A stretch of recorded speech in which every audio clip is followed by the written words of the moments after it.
How are you doing, ladies and gentlemen? This is me, Dr. Dang, and along with me, as usual, is going to be Lucifer as I welcome you all to AMD Ryzen Presents Sky League 2021, powered by WD Black, platform partner GoGame.Live, and connectivity partner Act FiberNet. And as I said, today is going to be day 8. So we have successfully completed one whole week of Sky League, and we still have a lot more weeks to go. We have all the way till 2nd June to have these games every day. And Lucifer, what are we going to be expecting today between Mumbai Aces and Bengaluru Crushers? I mean, I'm so excited. It just feels like the matches are just getting started. Players are getting to warm up. They are showing their best games each and every day. How MW1 popped off yesterday. An amazing game for him yesterday. For today, Bengaluru Crushers versus Mumbai Aces. The map, the matches they'll be having, I'm pretty sure it's something that we have never thought of, never seen of, because every day that's the case. And today for Bengaluru, they just got a winning match with the previous matchup that they had, and Mumbai Aces just lost a matchup. So it's both of them are at two matches. The third match coming for both the teams. Both the teams need a win at this moment. For Bengaluru to come back on top, for Mumbai to keep their supremacy. So this today's matchup, it's like every day, Dr. Dang, it's like every day teams are initially itself. It's just day 8. There are so many days to go. There are so many matches for every teams to play. But every day the teams are like, no, we are not letting even a day pass by. If we lost a previous day, we are coming back the next day strong. So the matches for today, I'm going to guess it's going to be a next level of crazy. That is true. I think that today's games are definitely going to be, much different from what we have seen throughout the days because, as you said, this is the third game for both teams, for Mumbai as well as Bangalore. They've picked up one win, they've picked up one loss. They want to get back to their winning ways. So they are going to be giving it their all. And especially, we saw Binks and his team the first time they played against Chennai, they went flawless. They didn't drop a single map. Bangalore, yes, day before yesterday, they went flawless as well. They didn't drop a single map as well, so they got the 2.5 points. Now, when this kind of thing happens, and when both teams have picked up a flawless game each, and then they've had a loss to take to the chin as well, I think that is when we are really going to be seeing which team really wants those points and which team is just here for the funs. Because I'm certainly sure that no team is here just for the fun. They want to prove that they are the best out here. Yep, agreed. And we remember Binks saying that when during the auction we are here to have fun, but how his team is playing, it does not look like they're just. It looks like they're trying to make a fun of the other teams that they're playing across. They're wanting to make sure that look at this is our competition is not that great. We are better. We are superior. We have get better players, and they're showing that to us. Even though he mentioned we are just going to have all out fun, the players are there showing all that they've got, no mercy at all. So I am looking forward to what today again Mumbai Aces are packing, because it's going to be a one hell of a day. It's going to be one hell of a sweat for us as casters sitting here, not understanding what are these strategies coming across the board. Because every day, even though the agents are the same, even the players are nearly the same, it's completely different of a game style that we are seeing. Yesterday, MW1, we have seen him playing the arena all the time, but yesterday we saw a different MW, and I'm not sure if he had something better for lunch or did lunch yesterday before coming to the matchup. So something to look forward for with the players today. That's true. I think that today we are definitely going to be seeing an interesting game come out between both these teams, because not just because um, you know it's not just because we are going to be having two teams that have a lot at stake, but at the same time, we are going to be seeing a lot of um, duels between individual players. We know that Raze is something that Binks loves. We know that Jet is something that Strix loves. So Jet versus SK Rossi, who's going to be coming out on top? I mean, Rossi has the precedent, but Strix is no joke. He is definitely someone who could pick up a few kills here and there, and not Fox as well. He's not someone that you will get over and not look back on. Binks, we know that he is a very good player, but sometimes you have to understand the fact that there is a different style of play, and the other representation that Binks has, the other representation of the form on the opposite end of the spectrum is Hellranger, who's there to make those big brain plays, who's there to make those smart plays to counter strat his opponent. So really, it's going to come down to which maps we go to, which players are going to be coming up, and at the same time, who is going to be, able to land their shots today. Agreed, Dr. Dang. And as we are talking about that, they're all fighting for a chance at the total prize pool of 15 lakhs. Champions will be getting them a huge check of 6 lakh 50,000. Second place goes for 3 lakhs. Third place 1 lakh 50.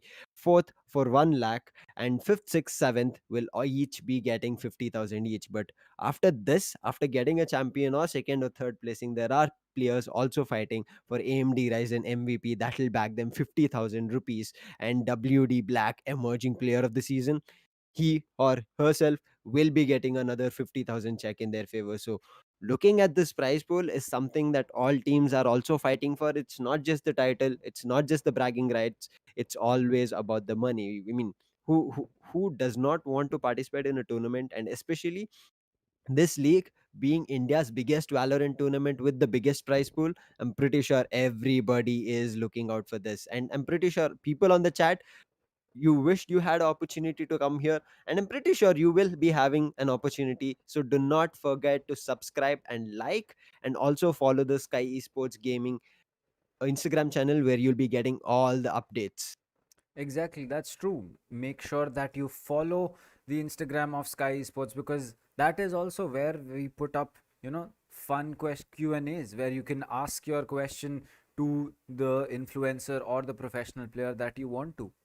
We had so many people get their questions in for Rushi sir. We had so many players get their question in for Deathmaker, Hevan, for players like SMX, for Scout. So if you have not followed Sky Sports Instagram, make sure you go ahead and do that. And if you haven't subscribed to Sky Sports YouTube channel, what are you doing? You are literally watching the game right now. Press that bell icon, press that like button, as well as the subscribe button. So, with that out of the way, let's let's have a quick recap of what we saw yesterday between Rajasthan and Hyderabad, because it was a very interesting three maps that we saw between those teams, and we did not expect that kind of a game to come out really. Agreed, Dr. Dang. I mean, yesterday's matchup was something completely unexpected. When we say unexpected, we expect like it's going to be out of the head, out of the brains matchup that happens. But yesterday was something like a Rajasthan's birthday. They just made sure they walked all over uh, uh, Hyderabad and had the complete cake. They did not even give the slightest slice for Team Hyderabad. So I would say this is a way to put it for me, because I love cakes. I'm taking that analogy for so that everybody might also love cakes. I mean, who doesn't love cake, right? Ex- It's cake. Unless, I mean, you have, a sugar issue, then you might not like cake. But I'm guessing if you have a sugar issue, you really like cakes. I mean, Agreed. it kind of goes hand in hand, right? But still, with that out of the way, let's talk a little bit about, what we could be seeing from the players today, because we are going to be having a very, very interesting lineup of players in front of us. We have Rafa, we have Millie, we have Strix, we have Not Fox, we have Binks, we have Rebel. There are so many sorry, not Rebel. Um, we have Thug.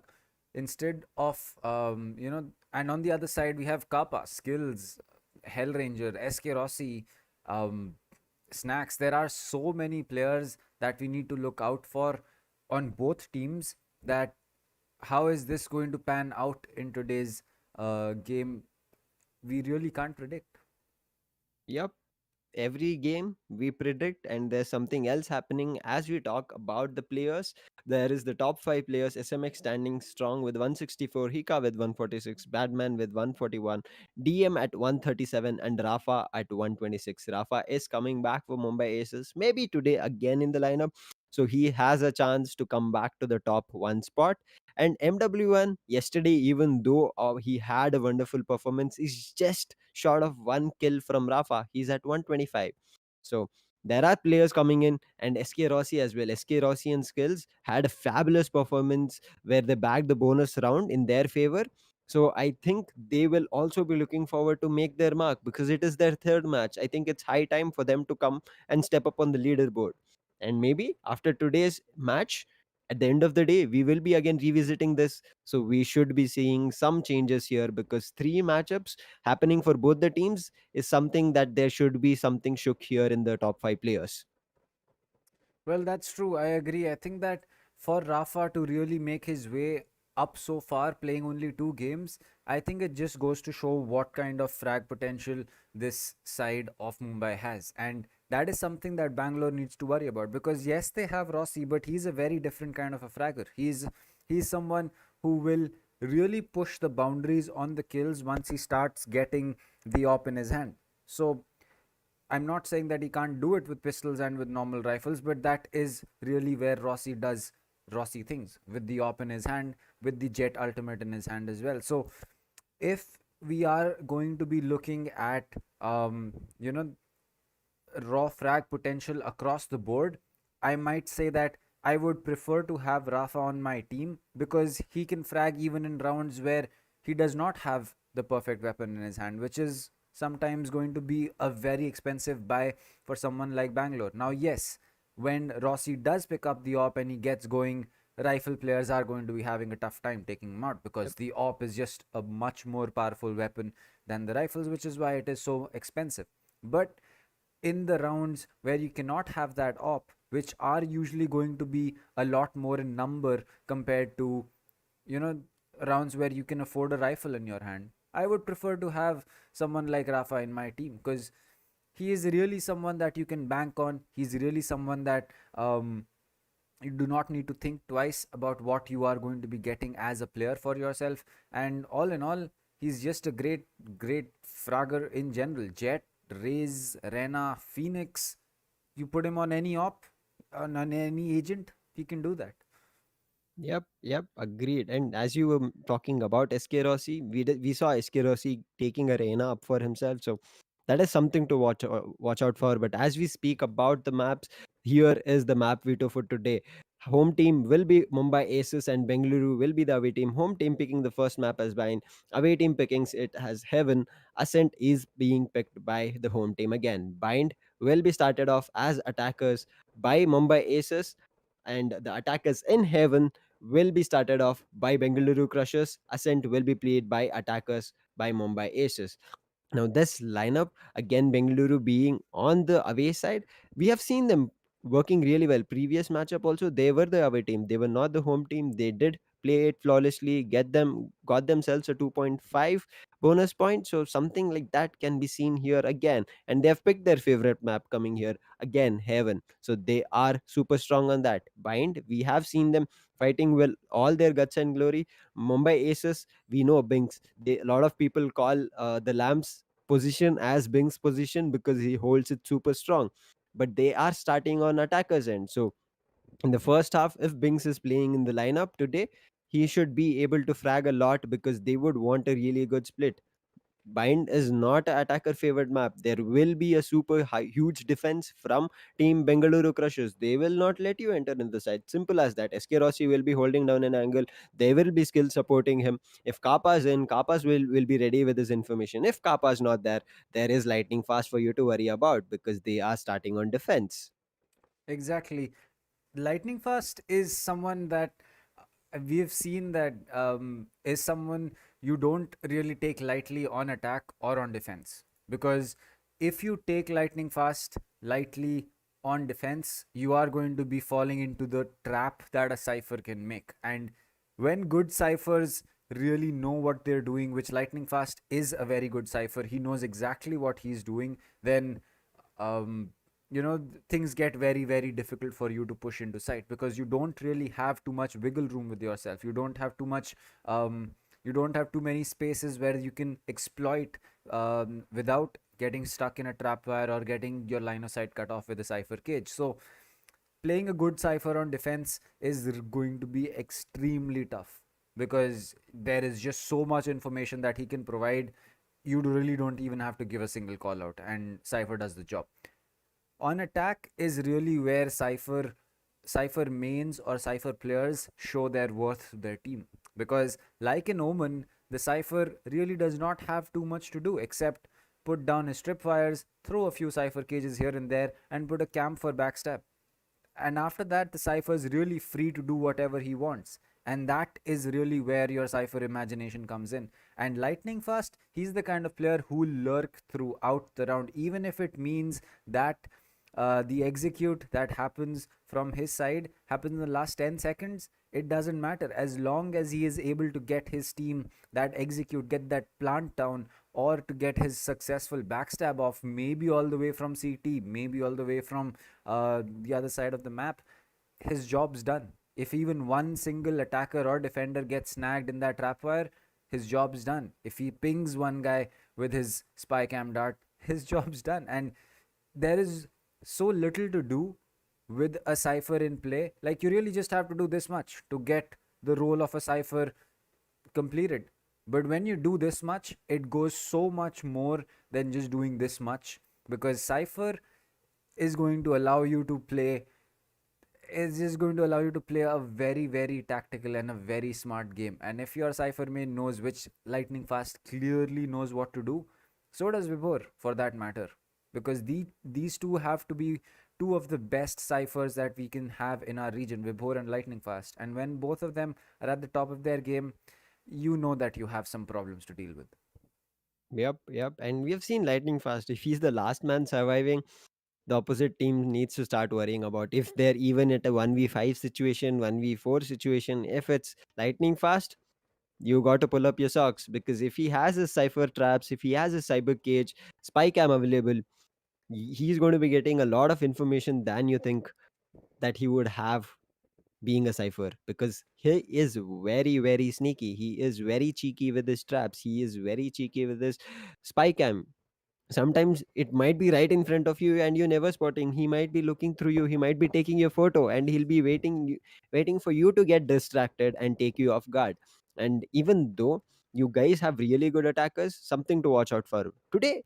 I think Rafa will be coming online, and we have seen him playing really well on bind, especially the Phoenix. He's been playing really good. The curveballs at best he's been throwing, he's making sure to get people flashed and get the kill in his favor. So I think Rafa, if he comes online today again for Mumbai Aces, he's already on the top 5 player spot.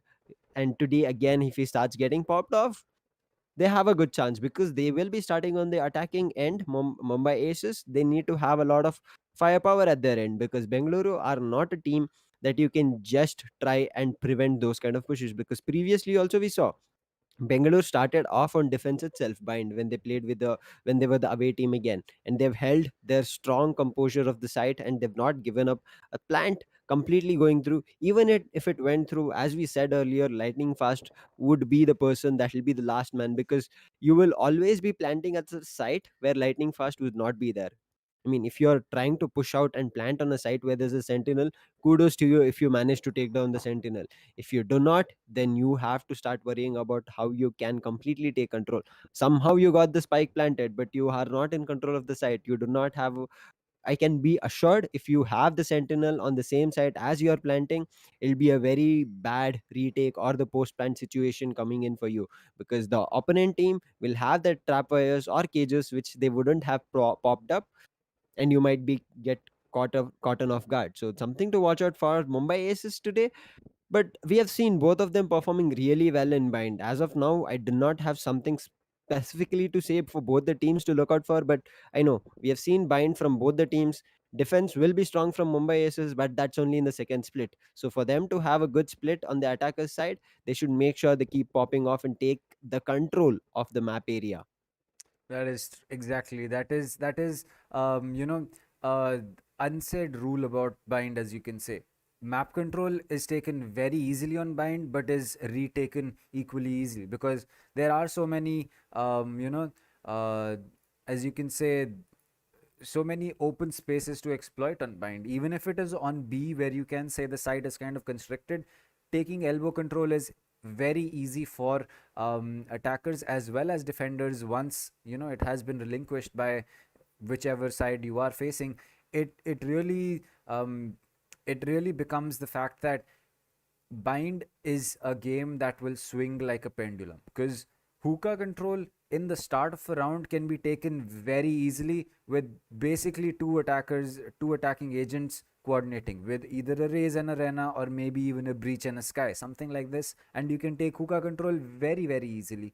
But at the same time, if you think about it, hookah control can be taken by defenders in the later half of the round extremely easily as well, because you know the places that people are going to be playing in, and sometimes attackers prefer to give up hookah and then play all the way from inside side. So playing your post plant positions, playing your pre plant positions, and playing positions to retake or to take map control are going to be extremely important for people on bind, because except heaven on A side and maybe CT control on A side. Other than that, I really feel that there are not too many places in the site, especially where you know eh, where you can really just hold and expect not a defender or an attacker to come and push you, because elbow very easily taken, octagon very easily taken, hookah extremely easy, market control, mid control, box control. Going for default plant on A is one of the simplest things to do if you have basically just a sage and u-haul control, and that's all that you need. Or sometimes not even u-haul control, you can throw a swarm or a molly in to u-haul, prevent that peak, put a wall up, go for that plant, and then play all the way from long the entirety. All that you have to do is watch a backstab and make sure no one double diffuses with the guy peeking you. So bind is going to be really simple to exploit that way. But if it's simple for attackers to get a plant down, it's also very simple for a defenders to get the diffuse off. So well, it really swings like a pendulum in that way. Whichever team is going to be having the smarter way of doing things is the team that's going to come out on top. Yep, I mean, bind. It looks like a simple map.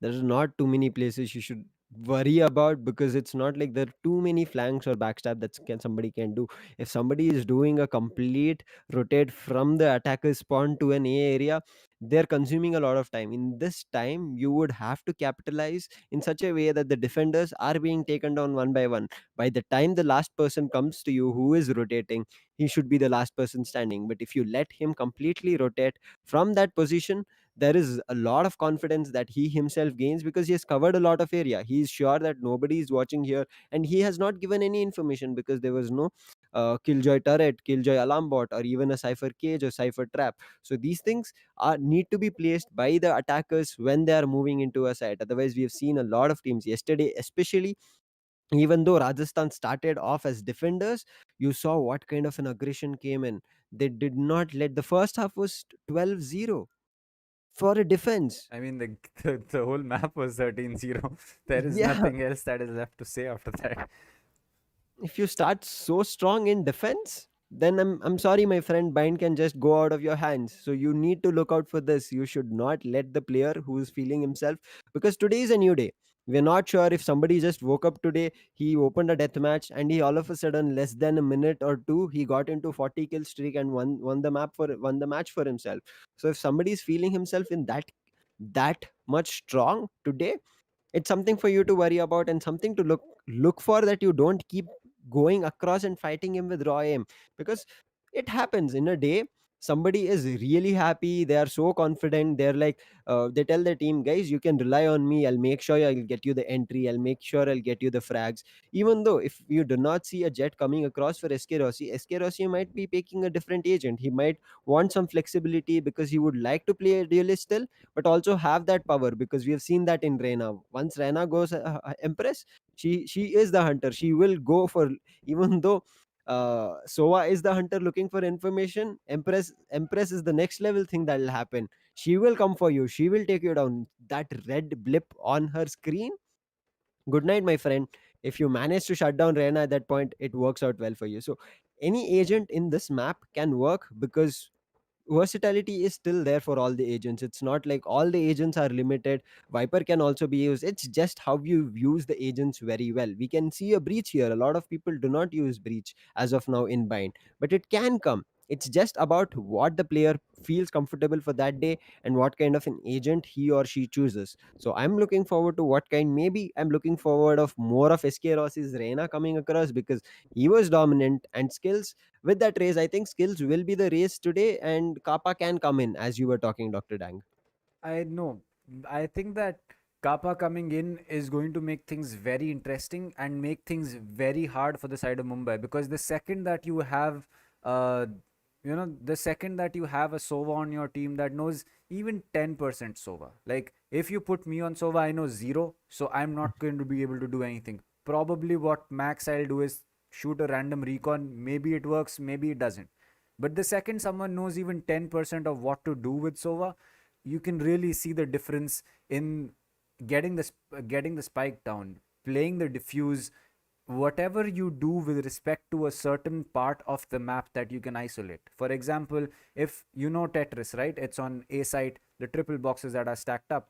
Now, as an attacker, if I know that a defender like a Cypher or someone likes to play there, I can figure out a lineup to shock dart them or to recon them first. Now, what that really does is that that particular part of the site is now no longer usable for that defender, because he knows that the second I play here, either I'm going to get peaked or I'm going to get shock darted, and that's not going to be a good position for me to play. And so he gives up that position, and you clear up that map space for yourself, and you can basically use that as an extra crossfire angle if you want to play site later on in the round. Now, with a Sova on board, you can not only do this with one particular spot on the site, but you can do this with multiple spots on the site.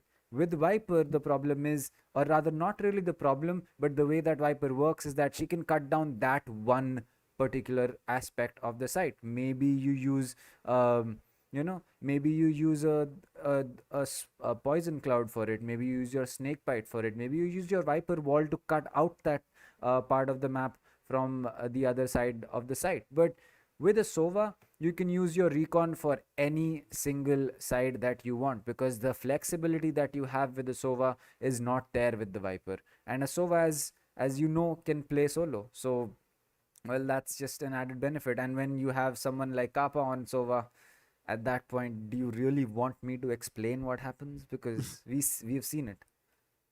Yep, Kappa is really strong as an initiator. He plays very well for his team. He makes sure his team is in an advantage in terms of information.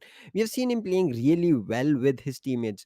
It's all how good each other can support. Even though if you're doing a complete rush from one end, you cannot do that blindly, because this is not only an aim game. You're not just throwing a grenade out and you're not smoking yourself off. It's mostly your abilities that are mattering when you're entering a site or even when defending. And for Kappa, if he comes in today as a Sova, the lineups that he has, and especially as you were saying, Dr. Dang, the Sova lineups, he can play from B and still be useful at A. His recons are so powerful. The person who's using that Sova needs to know that. And Kappa being an agent, I'm pretty sure he knows that. So that can be really good. And here I think a hell ranger can be the person. I'll do some player predictions as of now. Let's see if that is the thing that Okay, happens. I think. one sec. Sorry to interrupt you, but here's a quick thing. The game has actually just been started in the background as we Oh, make our way into the agent select. Let's get on to the phase where we yeah. what we Actually see them. always do. Yeah. So, quick prediction from Lucifer. Who do you think is going to be taking bind? At the same time, um, uh, chat, let us know. What is your prediction? Who do you think is going to be taking bind? What is going to be the scoreline? You have the lineups in front of you. All right, ready, set, go. I think it's Bengaluru. When Bengaluru is online, I'm all Bengaluru. There's no other team that I'll be looking forward to. So this is a clean sweep for Bengaluru. Might be a 13-8 or something from my end. 13-8 for Bangalore. Not bad, not Yep. bad. So let's go over the lineups quickly. Strix, Rafa, Notfox, Binks, and Fatu on the side of Mumbai. We have Skills, Kappa, Hellranger, Official Mayokin, as well as SK Rossi. Well, on the side of Bangalore Crushers, and well, Strix on the Jet, Rafa on the Sova. Excuse me, that's going to be new, but I guess he knows what he's doing, because who picks up a Sova if they don't Select know your what they're agent. doing? Me. Yep. For Not, some fun. Not yeah. here though. I mean, I picked up Sova in a comp game, and then for the next, I think 20 rounds that we played, all that I heard from my teammates are, "You're bad." And well, I mean, that is I, true. I'm not gonna lie that it is not true because I don't know I'm how to play pretty sure they Sova. all told you to do Alt F4. Please, let's just surrender here. You're not I doing mean, it. here's the fun part. They didn't know that I didn't know how to play Sova before the game started. It's Uh, only when that, the game started and I started messing up recons is the point when they knew that I don't know how to play Sova. So I kind of big brained my way there, right? But in the wrong yeah. way. I kind of helped the enemy team out over there. The recon helping getting position of your teammates rather than the opponent. A glitch like that. Oh my god. I mean, I'm capable of doing a lot of things. Being good at Valorant is not one of them. Yeah. But yes, so we have Oh, some predictions. It says Kappa is third. officially there in the boot Yeah, camp today. everyone's back. Everyone's at the boot camp now. So we have some predictions. It says Bangalore 13-8, Mumbai 13-9, Bangalore 13-10, Bangalore 3-0. I mean, Advait, Mhm. Can oh happen. sorry, Jigger. 3-0, I would be really, really surprised if that happens. But with no further ado, let's make our way in as it's going to be Rossi to get the first two kills. He's just tapping heads 1, 2, and 3. Kappa, What? he is the recon dart at this point. He still gets that kill, but it's all down to Binks, who's left in a 1v4 with a frenzy in his hand. And what? Bike is lost. Well, I mean, the clutch is still possible. He has a paint Yeah. shell with him to make it work, and he does know the positions, but he has to recover that spike. He has a minute to play around with, but as two players are going to be peeking him, one right over the other, which angle should he peek? Well, there is no angle that he should be peeking because Hellranger gets that kill, and on the Astra, that's going to be first round for Bangalore on board as the Vandal comes out for Hellranger. He wants to make this a quick deal. Ooh. He does not want to play around here. Oh boy, a second round Vandal? That's Big not going to guns. sit well with Mumbai. Yup. And I mean, as you told, I think Rafa knows what he's doing. He was pretty well. He reconned Kappa itself, the opponent. So it was on Kappa's face. I did not know how that was possible. You've seen it hitting people's body, but the face itself? Okay. Yep, that's true. We have seen a lot of things that have happened, but really should not be happening. And surprising that the recon dart still gets stuck, but it looks like the Astra is performing very, very well. But Rafa, he comes in, gets rid of skills. Rossi picks up two with the ghost, and Spike is going to be going down. Human gets spotted, but not Fox is able to get that trade for himself. The slow up goes out. He's stuck inside U-Haul as the players come in from both sides, as CT as well as Shaz. It was basically game over at that point of time. And there you go. They will give that diffuse over to Kappa just so that they can get his Hunter's Fury back on board. Man, this is like Bangalore did not want to give this up. They want to close it fast. Hellranger making it work for their team. Even though he bought a Vandal, he did not get a kill because most of his team almost finished, cleaned up the map. Now, starting off the third round, full buys all across the map. SK Rossi picking his operator already. Mumbai, I guess you're doing it too fast and they are catching you off guard. The skills ready with SK Rossi there at A shot. I guess it should not be an angle you should be going for. SK Rossi is pretty sure ready with his ultimate, also his operator. So something to look out for now. As we start off the third round, the stars have been placed. If SK Rossi manages to get a kill, the star will be popped. He has to back off now. He is low on HP. The owl drone coming in from showers would have to reveal some information because Hellranger is playing really close. His location gets revealed and SK Rossi takes one, but in the meantime gets traded off with Binks. Now three people from showers manage to do a damage on skills. Hellranger going down. All of a sudden, 2v4 situation. Strix has pushed into heaven. The updraft has heard. Mioken is walking close. If Strix gets this, Oh, no, Strix misses that. what? Spectre. What? The Strix, you. Spectre at close range is sometimes really a weapon that you need to, understand how it works.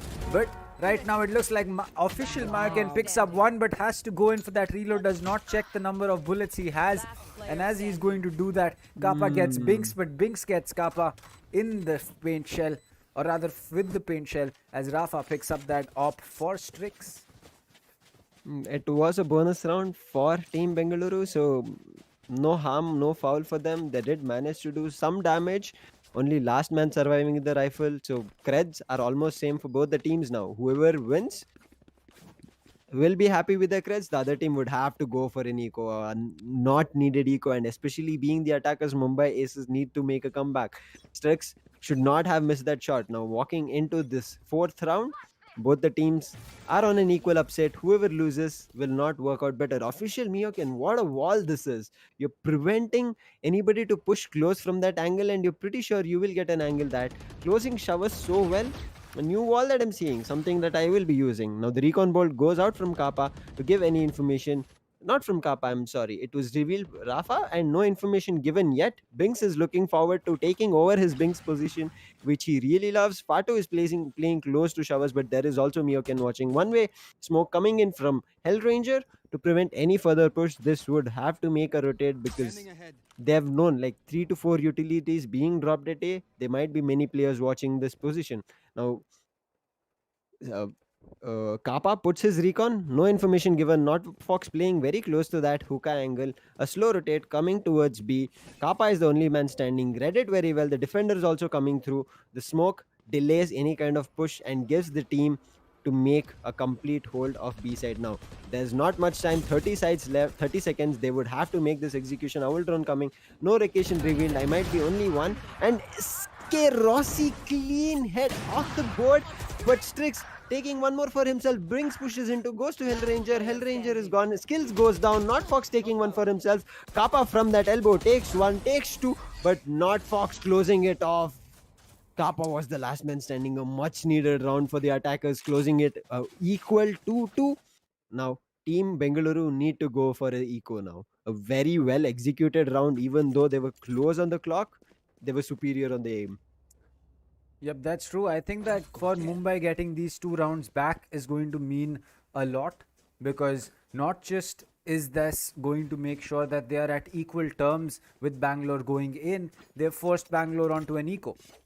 They've used up Rossi's ult, they've forced them onto an eco, and at the same time, what they've been able to do is figure out, basically how to attack against this team, as Strix this time is going to be the one on his ultimate. Skills coming in from the back, he's going to spot Not Fox, gets that kill. That's going to be huge, because not only a weapon on the board, but no more Cypher for the side of Mumbai. While on the other hand, Binks is going to pick up official Mayak, and that means that there is not going to be any Sova as well, because he picks up Kappa rotating from B side, picks up a kill for himself. The Sage was already gone. Skills, he has to deal with a Sassel charge. He gets spotted. Binks with the 3k for himself. Will he be trying to go in for that ace? Looks like he should be. Rossi tried to get that diffuse. Binks gets 4 for himself, but Strix, he doesn't take any chances with Rossi. He finishes it off, does not let Binks confirm his ace, but still, at this point of time, rounds are going to matter a lot more than getting that ace for Binks.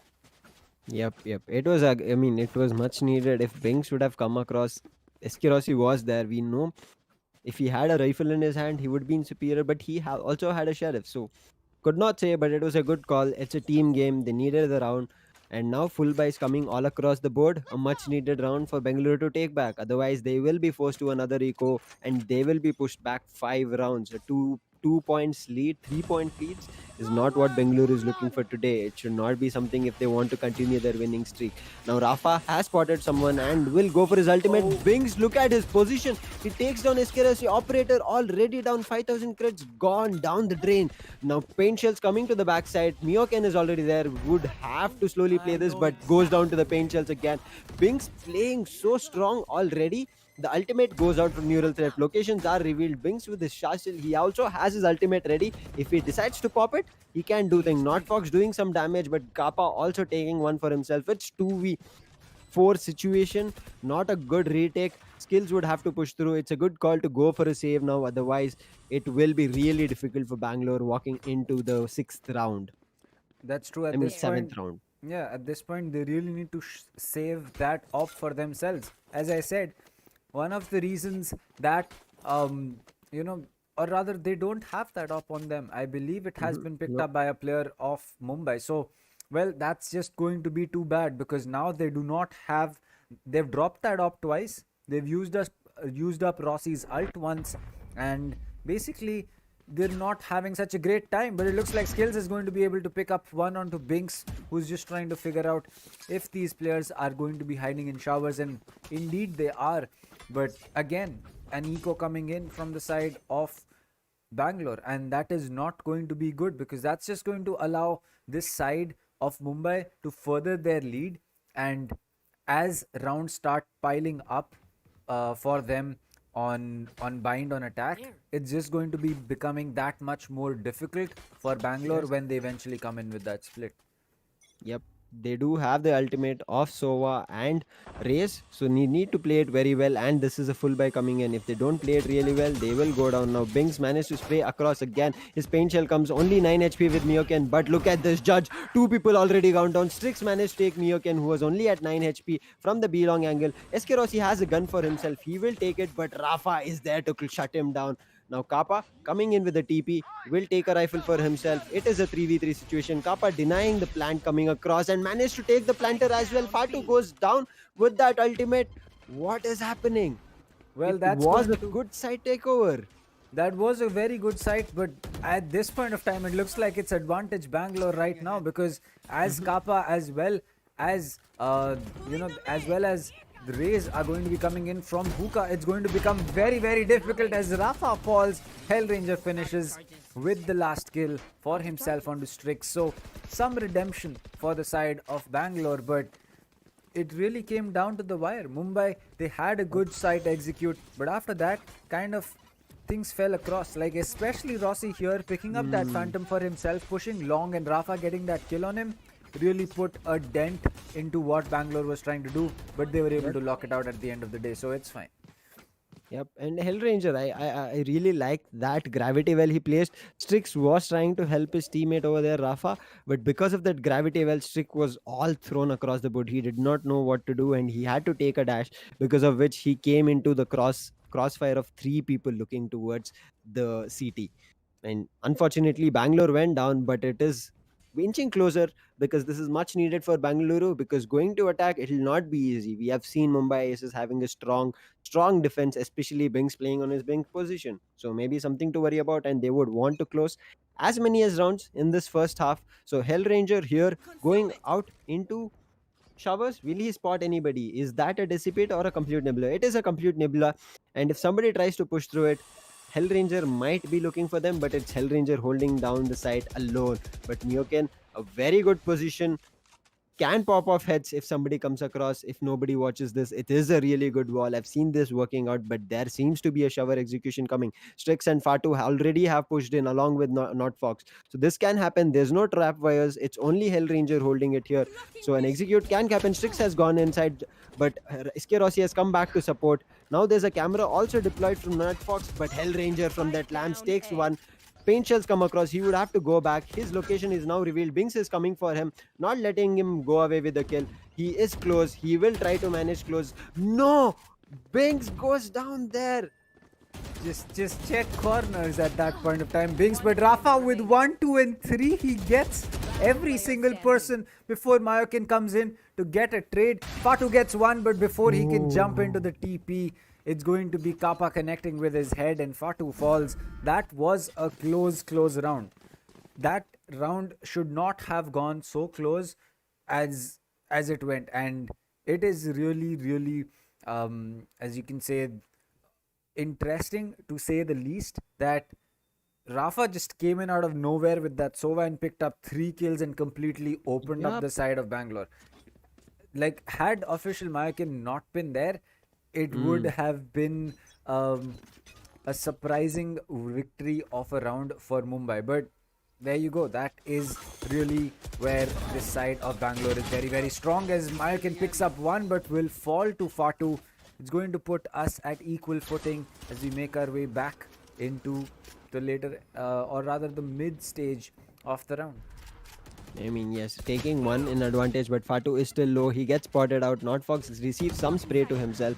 Fatu is low. They would have to back off because four people from the team have already here. A TP is a good call. They will go for a rotate, but ultimate has been used by Fatu. He's at 23 HP. He has taken over this, but it'll be difficult for him to hold. Nobody peeks this angle. They directly go into side, but look at Hellranger's position. He's so deadly. He takes one, he takes two, and their skills managed to close Fatu off, but Strix managed to take one for himself, but Eskeros is already there at Lambs. Nowhere to run, my friend. You are a jet, but Eskerosi is there to look out for you.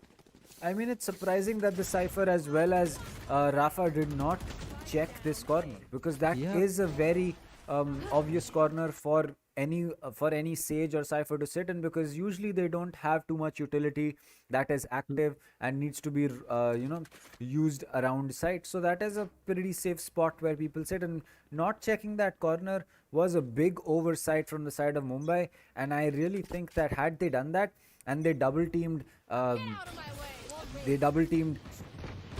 Hellranger over there, I think the round could have gone in a very different way. Maybe they would have been able to get a trade for themselves, but I guess hindsight is going to be a lot stronger than foresight, as we've said. But again, this is going to come down to the fact that this time Hellranger will get taken out, because NotFox lands a spicy shot on him.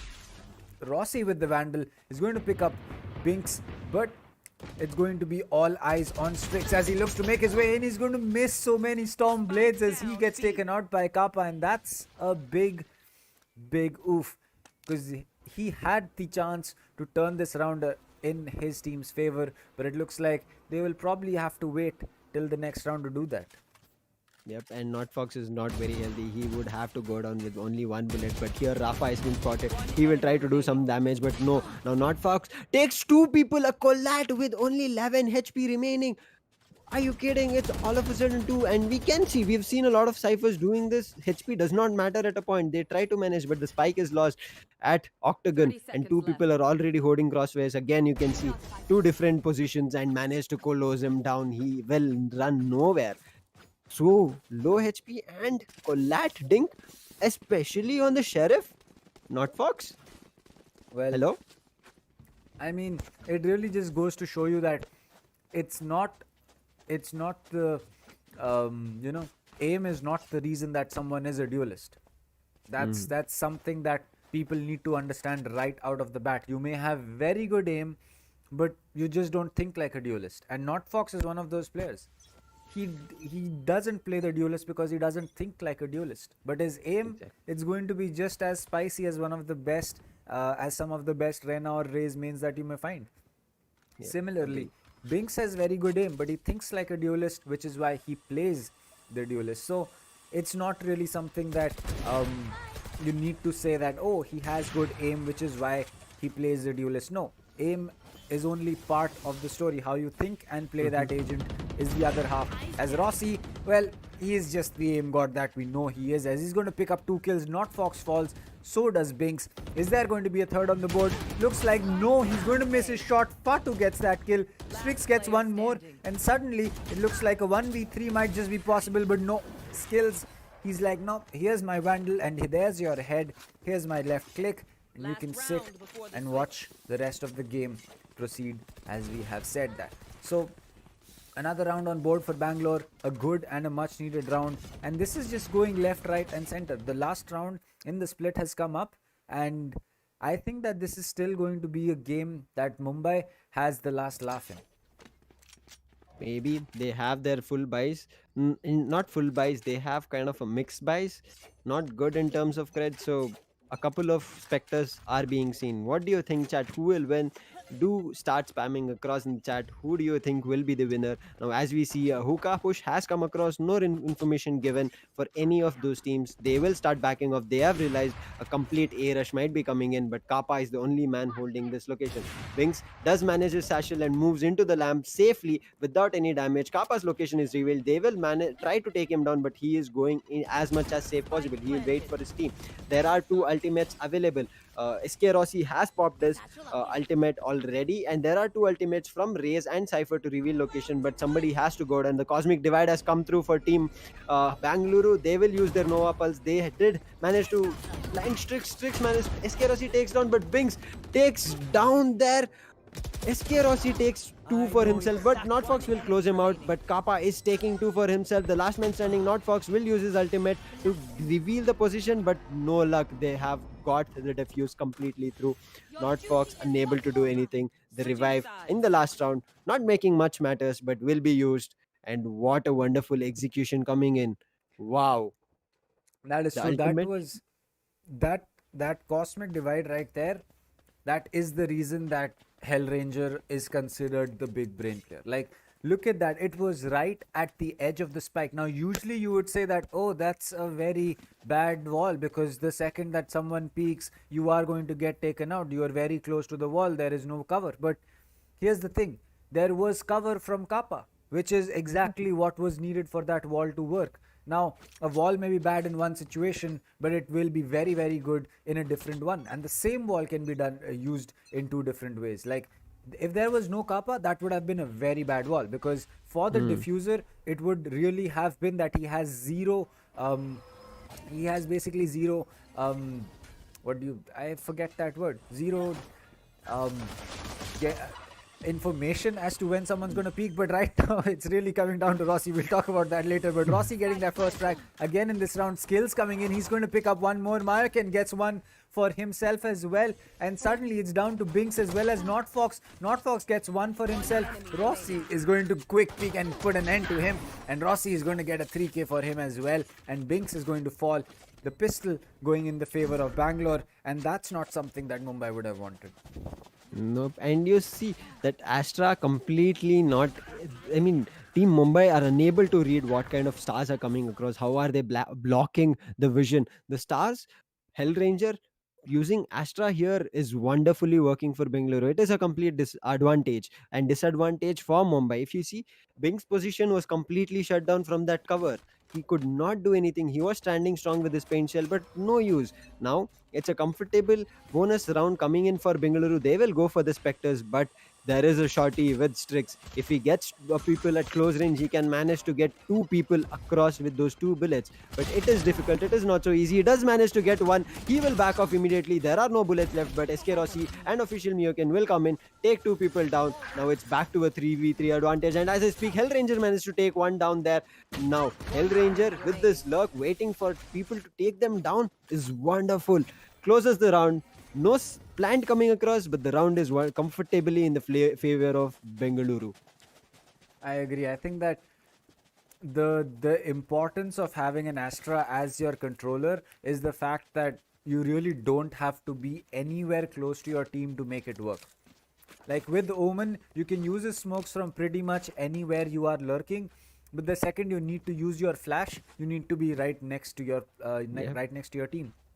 With Astra, that's really not the case. You can be anywhere and do that. So that's really why Astra is going to be so strong. But as these players are running in towards showers, they know exactly where the push is coming from. Fatu holding close. He should be going in for that peak. 1, 2. Will he get a third? Yes, he will. Kappa gets one with the shock dart, but Hellranger comes in and gets that trade onto Fatu as Skills using the saddle jump comes in, but Binks knows exactly what's up. The Raze knows how a Raze thinks, and it's all down to Hellranger. He has the spike with him, but he needs to either go in for a full save or a full rotate, and either way, it's not looking like a good situation for him to be in. He is going to be calling for that long rotate, so probably not giving any footstep sounds to Strix or to Binks, but this could suddenly be a very, very clutchable round for him if he is able to take this skill onto Strix, which he will not because Strix lands that headshot and the Vandal is a one-shot headshot gun.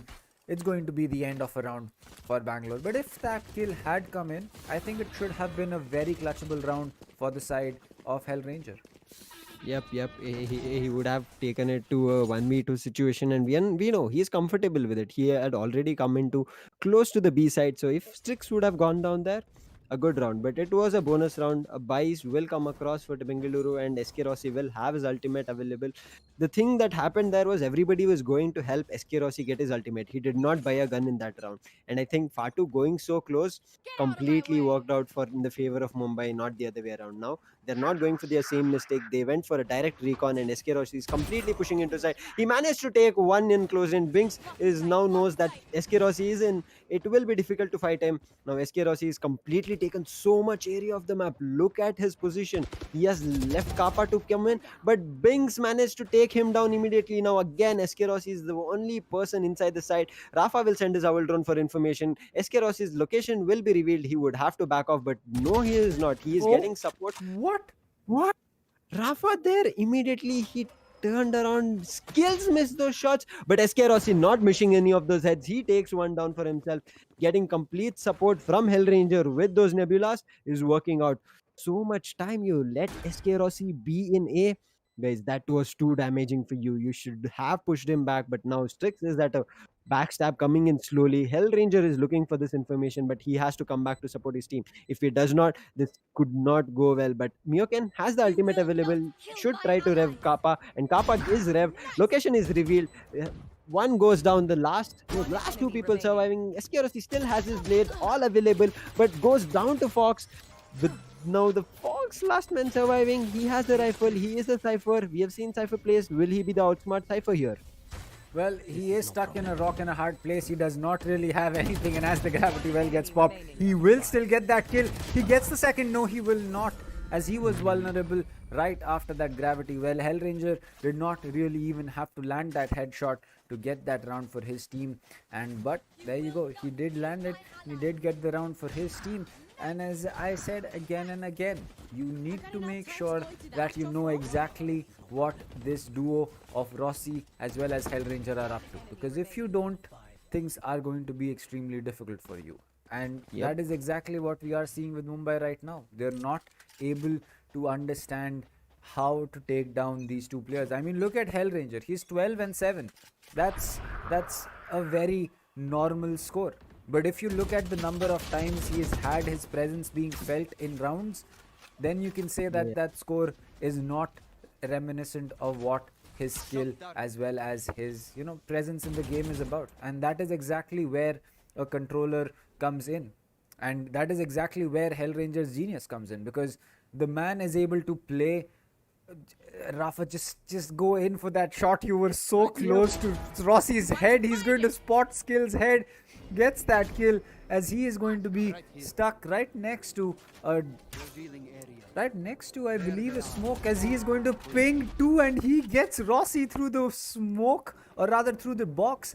That's going to be an interesting kill, because now there was one more player and he is going to be stuck. Rafa clearly knows that, because he did get the recon on him, but it looks like he's going to let official Markin away with his life for now. Bing spots one, spots two. He's going to go in for that paint shell. There's one coming in from long. Binks will land that shot as well. Binks will land the shot on Hellranger as well.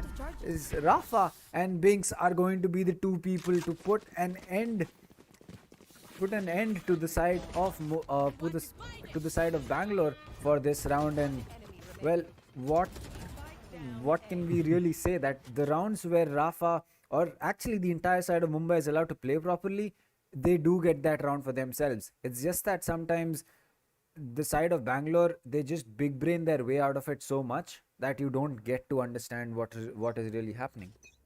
I mean, did you see? It's skills again IGLing with the duelist. It's not Hellranger. Hellranger is playing in the team, but he is not the IGL for today. Wow, that's some huge responsibility given. Now SK Rossi pushes into showers, but does not manage to take down Binks. Binks is reigning superior. His Binks position, he is not giving it up. Recon comes from Kappa. No information revealed yet. They will play just like that. Now Not Fox is in a dangerous position. Binks also with that ultimate pops up. Some damage, but nothing to worry about. He managed to take skills. 2 HP surviving. Hellranger managed to immediately take him out, but not without the paint shells coming through. Now the paint shells will remain deadly. A lot of people damaged to low HP. Now Kappa, the last man surviving, Recon Bolt will try to reveal his position, but no, as he backs off, his pixels will be revealed. He does not stand a chance. 3 people pushing him at a time, he would have to go down. That's an important round for the side of Mumbai. If they weren't able to take this round for themselves, things would have been very easy for Bangalore, because they would have been at match point, and at that point of time you really don't have too much that you can deal with. But a smart tripwire coming in from Notfox. Not really sure whether this is going to prevent the jet dash from breaking that trapwire, but it should be something interesting to see whether it works or not. Now Strix, with the op in his hand, is going to be having to deal with all of the astral utility, as that's going to be very difficult for him. He does manage to take a fallback, but Rafa, he's stuck in this corner. Rossi should be checking this, but Rafa checks that first. Rossi gets the dash out of the way. As the shock dart comes in, both the players from the side of Mumbai are going to vacate Octagon and make their way all the way back to elbow. And as we speak, Notfox managed to go down with skills.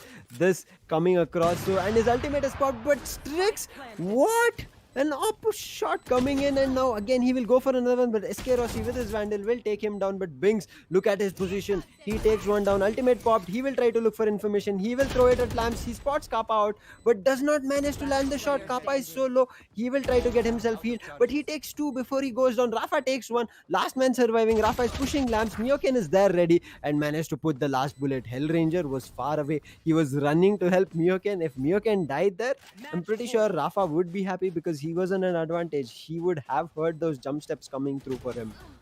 That is true. I think that it was just unfortunate timing because sometimes sound can really throw people off, and that is why Yoru has the utility to basically having footsteps, fake footsteps. But sometimes you just need to realize that absolutely no sound is going to be the way to go.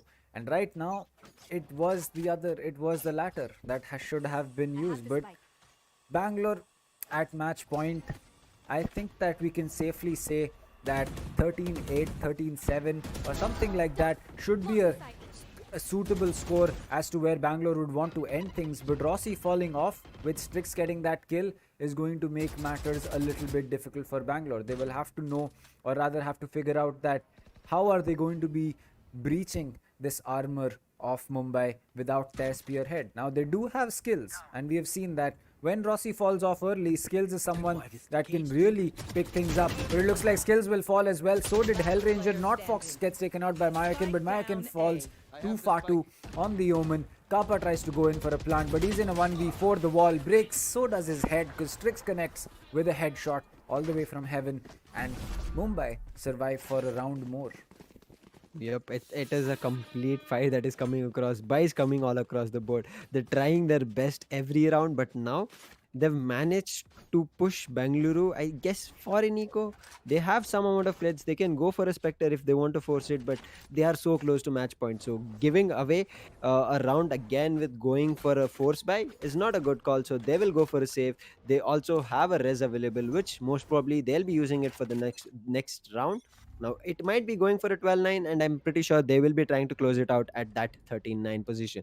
Now, they are playing this slow because we know as Eco comes across, you can still play slow, get it for yourself. Now, Ultimate is open for SK Rossi. SK Rossi has been brewing strong with this blades. He can do anything. He spots the trap wire, but the trap wire is placed so well that it cannot be destroyed. So they would start backing off because once he pushes through, the trap wire will reveal a location for a second. So SK Rossi will be vulnerable at that moment. Now look at Strix's position. He is so close. He can find somebody, but initially manages to miss the spray. But because of that That was. pistol, he wins the fight. If it was not a pistol, I'm pretty sure Skills would have gotten him. Now Oh, SK taking one, but Strix in the meantime will take down one for himself. He has the gun available. He will deny the information for the recon ball, takes it down, but Rafa is holding inside the side. He is getting support now. Bings is slowly creeping through, but Bings oh. managed to go down with a beautiful headshot.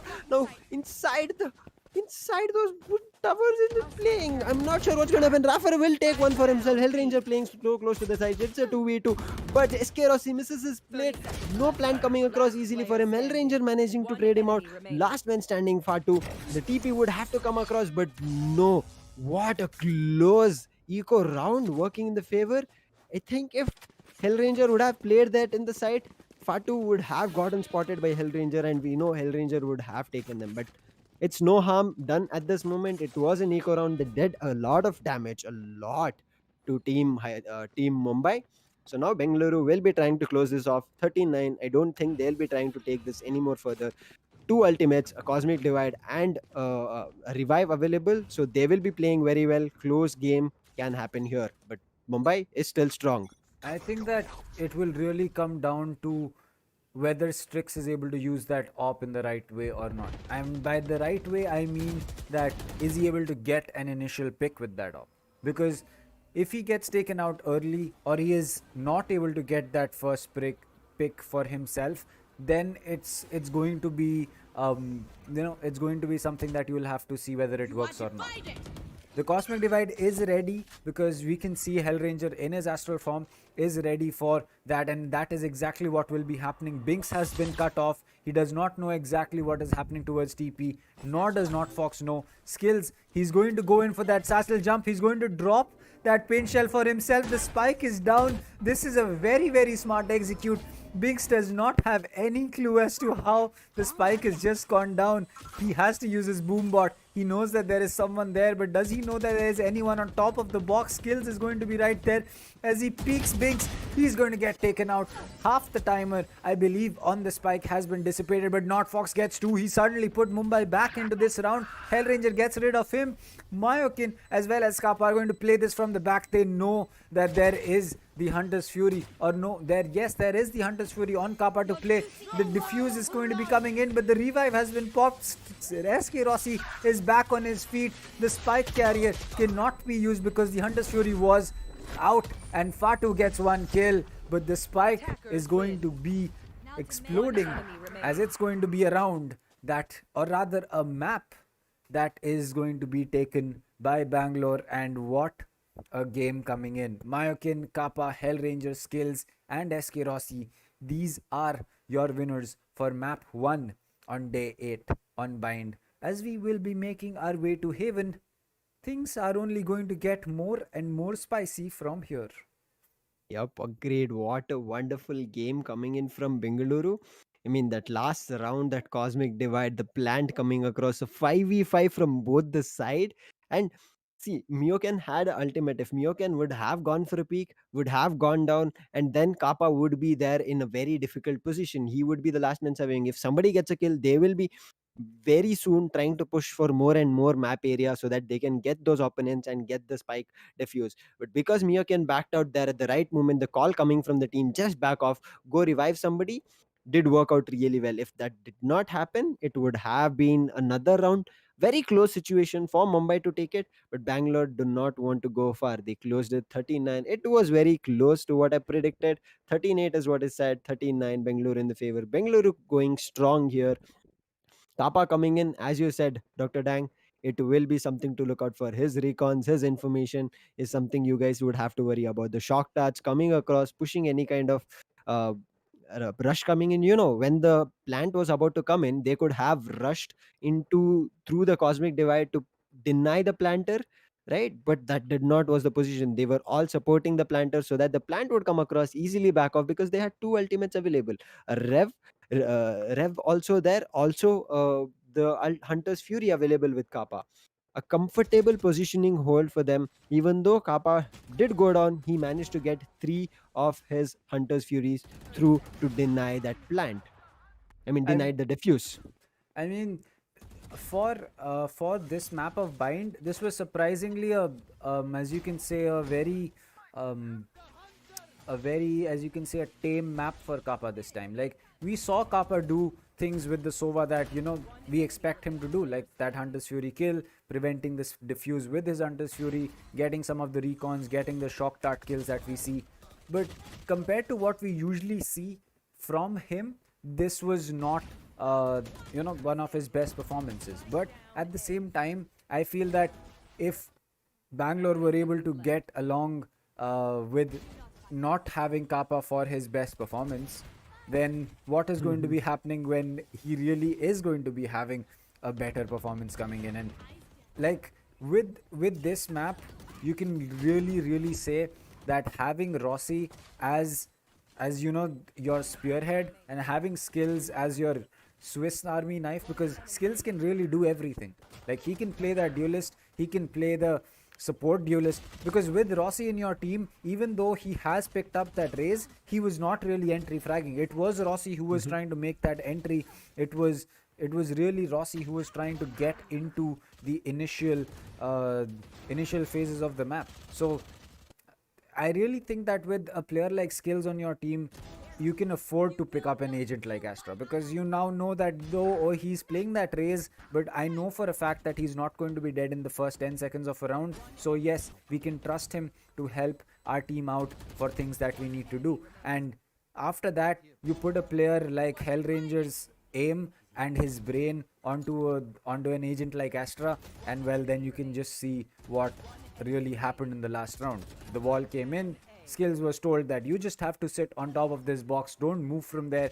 He didn't move from there, and well, the plant went down so easily, and Mumbai had absolutely zero. They had their -% of an idea that the plant was going down. That's not just to say Yep. that Mumbai didn't try to retake, but when they did, every single angle, every single crossfire was being held. Kappa knew exactly that he had to play from this far out. There was no one who's going to push him there, and that was basically the end of the game for Mumbai on bind. Yep, agreed. I mean, the last round was such a flawless execution from Team Bengaluru. I couldn't have asked for another. I mean, using that cosmic divide, getting the plan down, going for the proper post plan situations, holding proper positions which people would not think about, is something that you really worked really well. And now you can see SK Rossi in the scoreboard, 27 kills, average combat score 355, so huge. He was the main man here. He fought everything that he had. He made sure that this map did not go away from Team Bengaluru. You saw at a point where SK Rossi had so much control of A, nobody was pushing him back. If there's an attacker inside, do not let him hang around so long, unless and until you are not there on the side. If you are there, try to push him out, because once that confidence is being bought by a player inside a site, he will be sure to watch every angle, and the support coming from Hellranger with his Nebula smokes to prevent any kind of flanks for SK Rossi was just wonderful. That's why that round where SK Rossi had his Blade Storms popped and was already in A sides playing around the triple, got that round in their favor. The plant came through, even though the Not Fox was the last person surviving. It was just that they had better post plan situations ready for themselves. So I think this is something you should look for. Do not let SK Rossi come into your side in the attacking half. The first half, it was close. It was a 8-4. You were at defense. We know uh, Bind is a defense favored map. You had a chance to push them back. You did try your best, but most of the rounds where SK Rossi just popped off were the rounds that it completely went away from your hands. So I think SK Rossi with 27 kills, not Fox, then 20, Binks 20, supporting both together. Kappa 18 kills, as you said, he did not play at his best form, but still 18 kills. Are you kidding? If it's not his best form, then what is his best form? Is it will be also be close to 27 along with um, SK Rossi, or will his assists be somewhere around 18, 16? So we have seen that happening. Hellranger with 17, Strix with 13, kills with 12. As we said, he supports SK Rossi all the way along, and he has worked really well. As soon as SK Rossi went, skills was always there. So this was a very well round that came in for Team Bengaluru.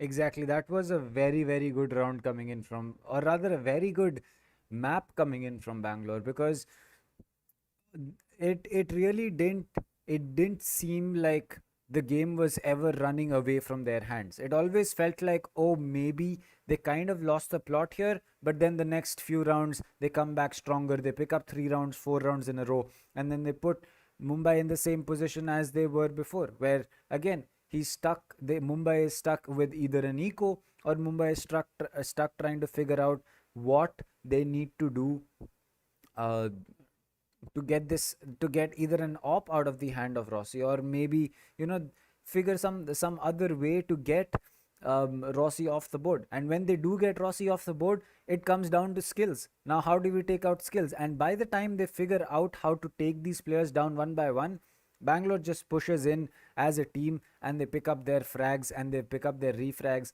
and they have complete site control. I mean, the composure on Rossi to stay inside site for more than 45 seconds and not Yes. having to worry about anyone peeking heaven or anyone peeking heaven basically means that there was so much information on their side that they knew that the Mhm. only player they had to deal with on A side was going to be Binks and the player that Rossi took down when he entered. So if you have that kind of an information, well, then you deserve to take that map.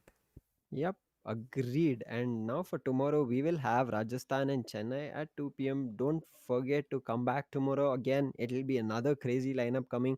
Rajasthan so strong going against Chennai, and Chennai would have to take the map in their favor. But that will be for tomorrow. Now we will be moving into the second map. That is heaven. This is Bengaluru's choice. So Bengaluru going in the attacking half. Man, it's going to be crazy because they are just walking from a good matchup that they had. This was a good map for Mumbai. They had their chance, but unfortunately, it did not work in their favor. Now, heaven is where Bengaluru are really confident. So, for them to get this round in their favor, I'm pretty sure they have a better lineup, and their attacking half will be even super strong at this moment. I can see Hellranger coming in back with the Phoenix if he plays this map also. So we would have to look forward to what kind of situation that Bengaluru will be putting Mumbai again in, because the first map, Mumbai did not know what to do. They could not shut down SK Rossi. The rounds that they got to shut down SK Rossi, they got it in their favor. But when SK Rossi was completely in support with this team and had all the information that he had to look only one angle, that is how you want to keep your players ready. That's how Mumbai was completely thrown off guard. When you saw the last round coming in, the cosmic divide was there, made the plant. Now Binks, not Fox were together pushing out from lamps, but they did not know where to look at. They did not know where the players will be holding. They just went for the default peaks. They saw a shot, nobody there, but skills on top of the box. He did miss his initial shots. He does go down to a couple of health and does manage to take down Binks there. Then Not Fox immediately trades him out. Then Not Fox location is revealed. He will go down again with another person. But Rafa does manage to take a couple of kills in his favor, but does not work out really well. That is the kind of execution, that is the kind of information that you should play with. Bengaluru did not give a lot of information. When they gave a lot of information, Mumbai did capitalize on it. But when the rush came across, I think they were just too close to Bengaluru. The firepower coming in with the advantage, I guess that's where Mumbai fell short in this first map. I'm pretty sure they can make a comeback, because every time the first matchup happens, the players are at a different vibe. They have so much of energy coming in on the first map that everybody will be ready for the kills. So I think now coming into the second map, Dr. Dang, maybe slow it down for Mumbai, because there's a lot of aggression coming in from Bengaluru. They are not ready to leave even like 10-15 seconds off the map. They are trying to execute at least one person on the side. We saw SK Rossi so many times. He never backed down. He was not like, wait, I will play slow. Let me go in. He was like, I will go in. You guys play slow and you guys come in. So Mumbai needs to try and figure this out, that there is an aggression coming in because they are on attacking end. This aggression can be met deadly with an aim game or even with abilities. We did see where Binks used his paint shell a couple of times, did a lot of damage during the aggression coming in. So this is the kind of gameplay that needs to come more. Strix also with that hookah position, we saw he used his shotty very well there. He was so close range. He takes one kill, just dashes off immediately, because he's no, that's only two bullets he has. He would have to back out. But he did not have any cover from Octagon. He, as soon as he dashed out and went to the B side, he was immediately taken down because Octagon was open. So this is where Mumbai, I think, fell short. One person taking kill, he was backing off. Somebody should have been there to support him, but nobody was there. Unfortunately, then it started rolling down. So for Mumbai, look out to your teammates. If somebody is playing at a very aggressive stance, you need to support him so that he can come back safely. If he managed to go down on side, then your aggression is also gone down, because you were playing at a safe spot. That's true. I think that um, where Mumbai could have changed the fact that they were not able to hold on to, as I said, bind allows you to retake really well, as it allows you to take map control as well.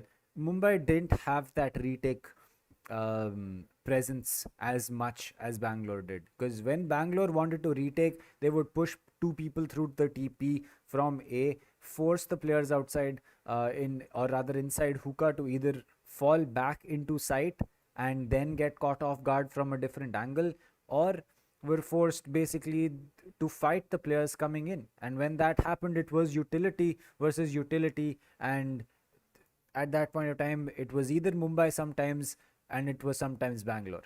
But when Mumbai came onto defense, they didn't do that at all. They didn't take advantage of the fact that they can retake very easily. So I think that that is really where problems, as you can say, persisted for the side of Mumbai, because they were trying to play it aggressive in the sense that, oh, we are not going to play retake, so we need to pick up all the frags in the initial stages of the game. That is that is very possible, if you are going to be having a team against which you can consistently take frags. Because it's one, yes, Strix may not be the same op player that he is, that Rossi is, but it does not mean that every single time that you put them in a head on head gunfight, it's going to be Rossi who comes out on top. Sometimes Strix will come out on top. But for you to play the game where in the first 1 minute you only take fights and then you try to get man advantage from there, you need to make sure that you have someone who can take those gunfights consistently and win them. And which is why Bangalore is capable of doing it. They do it sometimes, but they don't do it all the time. Because when you realize that someone is only trying to play gunfights, you start playing utility, and at that point, gunfights don't matter. So, it kind of defeats the purpose.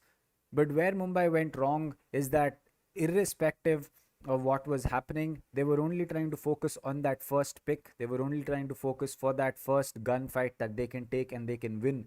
Now, sometimes it worked in their favor and they were able to take the round on the back of it. But most of the times it didn't work out, because things like that are not consistent at this level of play. You cannot consistently say that, oh, if I take a gunfight against this team, every single time that I peak, I'm going to win it. And it's not going to happen. It doesn't matter if it is a weaker team or a stronger team at this level of play. Consistency in gunfights against another team is never going to be always in your favor. You just have to accept it, and you have to figure out strategies based not around winning your gunfights in the first 20 seconds of a round.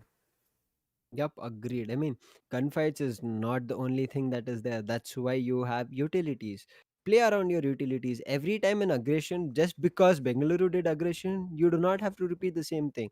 If you guys haven't practiced that, then that would not work out in your favor. So you should try to play your own strategies. I understood if Bengaluru is executing a site, there will be a lot of people executing. So you had another chance to rush out from a different site.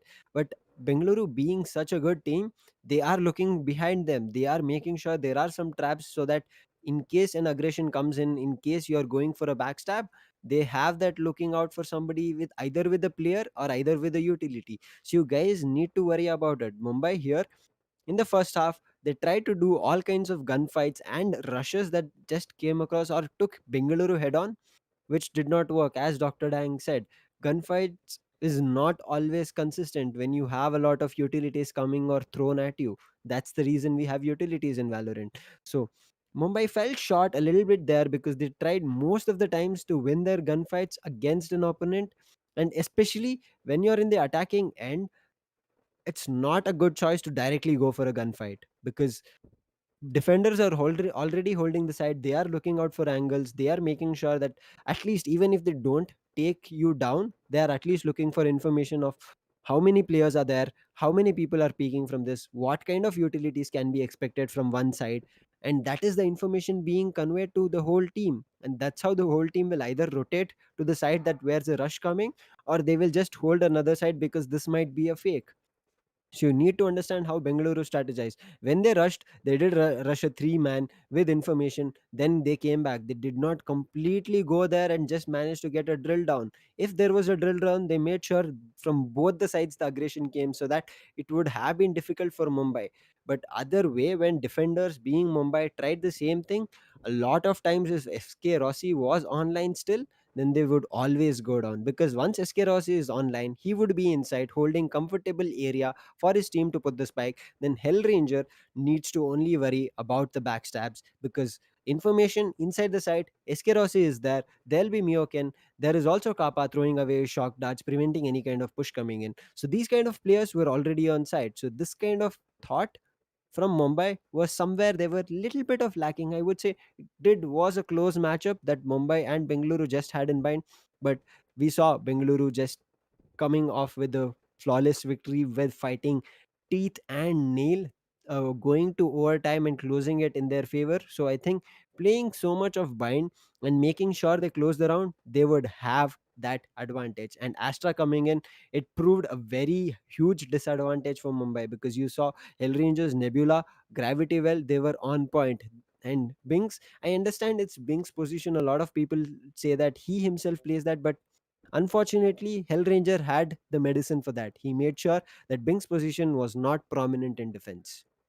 That's true. I think that where where Bangalore had some short fallings was, as I said, Mumbai's strategy worked out, but um, you know, but at the same time, it kind of felt like, um, see, Mumbai's strategy worked in the places where they were able to take rounds, but then again, when you think about it in the long run, that strategy is not something that is sustainable. So maybe Mumbai needs to look at a new way of taking that. But at the same time, I feel that, um, you know, at the same time, I feel that maybe Mumbai could have figured out a simpler way, maybe set a little bit deeper, maybe, maybe play the map in a little bit of a different way. But then again, the map's done, it's not going to be something that they can change, but what they can change is going to be how they play this map coming in. Now Hellranger, he's picked up that Phoenix, Skills is back on that Omen, Kappa on the Sova. Where else will we really be seeing him? Rossi on the Jet as usual. As we are making our way into Haven, and again, it's prediction time. What do you think, chat? Uh, you know, what do you think, chat, is going to be the score that we think is going to be between both these teams on Haven? It will be a very close matchup that will happen here because Heaven being such an advantage for both the teams when they're going into their attacking half, it can be something. So for me, Dr. Dang, my prediction would be I would say it will be a close round, might go for an overtime. If it does not, it will be a 13-10. That will be in favor of Bengaluru. What do you think, Dr. Dang? Well, I think that, for Bangalore, it will really come down to. I don't think that. See, Bangalore has had a very good history on this map, but uh, at the same time, I feel that maybe we will be seeing Mumbai come back stronger on this. But again, I really have no clue. So I will be going in for a Mumbai win because I want to see this go to a third map and still be interesting. As the first picks are going to be coming in, Rafa will be messing up that curveball for himself, bouncing it off the edge as Hellranger takes him out. Kappa gets Fatu as well, and the spike should get initiated on B side, and a pistol rush on B side is something that you've started seeing quite a bit these days as Notfox gets one, gets taken out by Skills, Binks gets one onto Hellranger, but it's a 2v3 retake that they need to make do with. Skills, he is a little low on HP, so he should be their prime target. The recon dart comes out for mid, that will prevent anyone from peeking window or from peeking cubby, but it looks like Skills has given his position away, and that was a very good one. Strix not peeking him. Strix is worried about window, but Mayokin is worried about Binks as Kappa as well as Mayo can get those kills, and that's going to be round one on board for Mumbai. For Bengaluru. That was Or rather, Bengaluru yeah, in the that's attacking sorry, half. that was Bangalore. Sorry, my bad. Happens, man. There's so many people fighting, and the teams, we have so many players. Usually it'll be only like 5 pro players playing, but here there's so many players. We can get confused with teams, we get confused with who is the players. Can happen. Now it's a bonus point coming in for Team Bengaluru. They will go for a comfortable Spectre buys coming across, but Kappa is saving. I think he wants to give an operator for SK Rossi in the first half, but there is Hellranger pushing. The recon bolt will reveal one location, but SK Rossi is pushing strong. He will go in for the side. Location gets revealed. Now Strix would have to go down, but there is support from Fatu. Fatu with the right clicks will take down SK Rossi, but Neo can immediately come down and take down Fatu as well. Now it's a comfortable plan coming in because the CT is walled.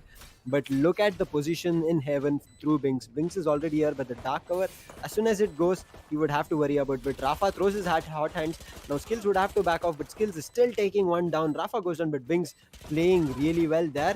Hellranger again with the Vandal. He is online. Not Fox does take down one, but Mioken from A shot takes one down. Now last man standing, not Fox. There are two people on site. It will get difficult, and Mioken with the classic will take him down. Hellranger does manage to lose his Vandal, but it'll be immediately picked off. Well, I think that 2 quick rounds on the board for Bangalore, that's really going to set the pace out here for Mumbai, because Mumbai, they are starting on defense, so you can kind of understand the fact that they have not been able to take so many rounds just yet. But again, it's going to be an attacker sided map, but you still do not, you still do not have that kind of a excuse that oh, it's a defender attacker sided map, so we didn't take any rounds in the start. You need to start from the get go, and at the end of the day, how many ever rounds you end up with is what you have to make do with. So now Mumbai, they are going to start things off. No, it's going to be Binks who will in fact get taken out, and Mayokin with the wall on A link is going to make sure no one comes in from there. Rafa on C is going to pick up 2 for himself, drops the molly, but he's not picked up any point of damage, as that is going to give Mumbai the advantage to start this retake. But it looks like Hellranger comes in with 2, Rafa with 3 for himself. This is just a Phoenix versus Phoenix battle. The curveball is ready for Rafa. He's going to go in for that peak. He's going to spot Hellranger, but Hellranger's the better Phoenix in this situation. He gets that kill, and Mayokin to finish it off on Fatu. It's going to be a round on board for Bangalore. Mumbai, you heard the ult pop. He did say, now let's get it over with. Why did you have to just... I know you had the curveball, but we know all the time. I understood the spike had gone down, but you had a little time to play around Phoenix Ultimate. This is the kind of execution, the aggression you would have to look for. SK Rossi, stop letting him completely push you. Wait for him. He is coming to you. He is in search of kills. So maybe Mumbai can take this as an advantage, because I understand, I support Bengaluru, but still, gameplay is a gameplay. We would want to look for players playing really, really good. Now here, Hellranger will start it off with the first blade. Again, you see, teams are just coming into their crosshair, but these guys are getting prevented. Now the dash does not work out for Fatu. Fatu gets taken down with Eskirosi. Location gets pinged all across, but Kappa reads. Not Fox coming in close. Will manage to take him down. There's another person also coming. Rafa has a Spectre, but managed to close him down. But headshot Rafa with his Phoenix now coming back really strong. His location is revealed. Some sprays do connect him, but there is force coming towards him. Now see, this is what I was talking about. People are just pushing from Bengaluru. You have an advantage. You need to capitalize. But look at Hellranger playing it even better.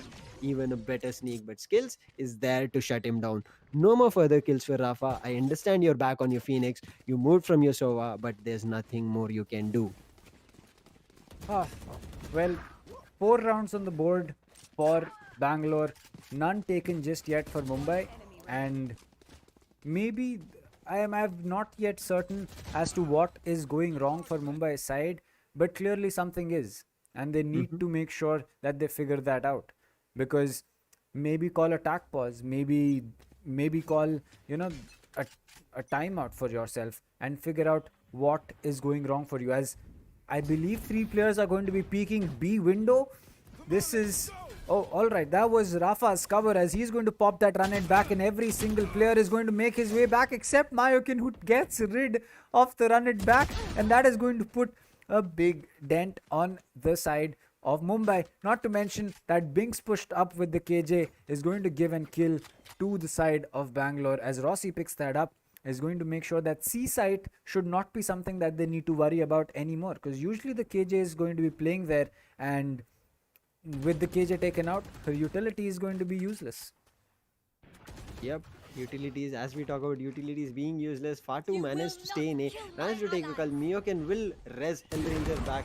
Fatu with his operator, but he has been blindsided. Now skills will take down the opponent Omen. Now no more dark covers for them to do a good retake or even prevent once the plant has come through. But look at skills position. He is so close. The wall has come across, but Fatu has read this perfectly. Will find him. Will try to shoot him across, but no, skills managed to make his way out of there. Ult has been popped by Fatu. 3v5 retake. It is plausible because Fatu has his ultimate, but if it does not work well, and immediately as he jumps, skills managed to take him down. Flash comes for Rafa. Rafa trying to spray, but misses all his spray on skills. Skills, even though he was flashed. What a beautiful post plant situation that Team Bengaluru had. Everybody watching each other. Everybody. This is the kind of post plant that we always miss to see. And Dr. Dang, I think what Mumbai is doing, Bengaluru and Mumbai are 2 very aggressive teams. We have seen this in their game styles. And I think Mumbai should start slowing down, because the aggression coming from Bengaluru, they are walking directly into the crosshair, and Mumbai is also doing the same thing. They are walking into their crosshair. So 2 people walking each other, only one person can get better. As we talk about Hellranger, takes one for himself. SK Rossi takes one. This is what I was talking about. Stop walking into their crosshair. They have a better aggression, and that's working for them. We know you guys also have good him, but why are you guys aggressing? You are the defenders. Exactly. I think that this is exactly what I was saying. Trying to win the gunfights in the first 20 seconds is not going to help Mumbai. Rossi, what? He is just going to absolutely turn on Fatu and get that kill for himself. Strix falls to Hellranger as well, as it's all down to Binks in mid with the Phantom in hand. I mean, he does have his ultimate though, so he can kind of make it work. Maybe, maybe not. He picks up one kill, gives his position away as the peak comes in. Rossi is not someone who misses his shots, and well, there you go. It's going to be an easy round on the board for Mumbai, and again, sorry, for Bangalore. And again, it's really coming down to the fact that Mumbai's playstyle is not sustainable against what Bangalore is putting up. You need to understand that you cannot always go for those frags, and that is exactly what Mumbai was trying to do. As a KJ player, Binks pushing up from C long, not the best decision. Either make sure that you're winning all your fights, and if you can't for the 6 rounds that you've had now, I think it's time to change things up, because if you don't, Bangalore is not going to stop and they're going to pick up rounds left, right and center. Joke's over. Yep, and they are doing it now. Again, Hellranger with his ultimate. Now, this is a good call. You should have gone back, but because there is also a backstab coming between the time, Skills managed to take both the backstabs down. There's nobody in backstab, but look at SK Rossi. He's pushing so close. Managed to take 2 for himself. All of a sudden, it's only not Fox alone. Kappa will take him down. This is what we were talking about. Why that rush? Why that aggression? You had boxed them in. 2 people from a lobby and already 3 people going for. You shouldn't have boxed them. You should have waited for the complete team to be ready for that boxing in. Skills was already ready for that backstab. You should have understood, because Heaven being a so big map, Bengaluru would have read it. We have this saying, right, Dr. Dang? Fire never gets fire better. It is Yep. always the other element that will work out. So I Yep. think fighting fire with fire, you are just igniting the fire, whichever is better, whichever started better as Yep. a fire. That's true. That is very well put, because if you are going to be playing an aggressive team, playing aggressive against them is only going to work till the point that you are able to win that gunfight. If you have better gunfights, sure, go in for those aggressive plays. But right now, as you can see, it's not working out. It's not playing out that way. Hellranger picking up that kill on Fatu. The first pick, that's still understandable. Fatu's job there as the Jet is to make sure that the entry from the other team is stopped. He tried doing that. This angle that was his cover was smoked off. It's not his problem. But right here is where things should start changing. Rafa goes in, gets taken out. Binks is going to fall to a backstab. Strix does get that trade, but again, you are kind of boxed in. You had 4 players at CT and 1 at Heaven, and post-plant positionings on Haven really matter, because you have so many different playstyles to retake from. You can either go in for a 2-man flank, a 1-man flank, maybe a lurk, maybe have someone play from Heaven, drop down to Hell. So you really need to understand how you are going to be playing that. And even before, and I think they had that idea in terms of what they wanted to do, because Binks was ready with that lockdown. But right before he could get that lockdown down, Mayokin just came in from the back and picked up an easy frag. So Mumbai really needs to understand what's happening with them and try not to get caught off guard as much as they are right now, because things aren't looking good with 8 rounds with no reply on the board. I just hope that this does not become a flawless game for them. Yep, I mean, it looks so close now. So you see, the location is getting pinged now. Esquero, so you're leaving this man so much position to play around. He is getting so much control. Why are you letting him do that? He is walking into your crosshair, so keep your crosshair ready. Why are you just worrying now? Fatu has a good chance, but if he makes the slightest mistake here, I'm pretty sure he will go down to SK Rossi now. You see, he should have waited. The cloudburst did come across. Now there was SK Rossi. Why would you not clear this completely? Either Fatu's call did not come, the cloudburst came through, or I'm not sure, because SK Rossi was still at mid. The cloudburst did come to the window. So whatever Mumbai is packing here. I'm not sure whether the call is coming properly because they are playing so close. The plant has already come across. Binks inside the dark cover. Not a good call. They are waiting outside. Hellranger managed to take two people.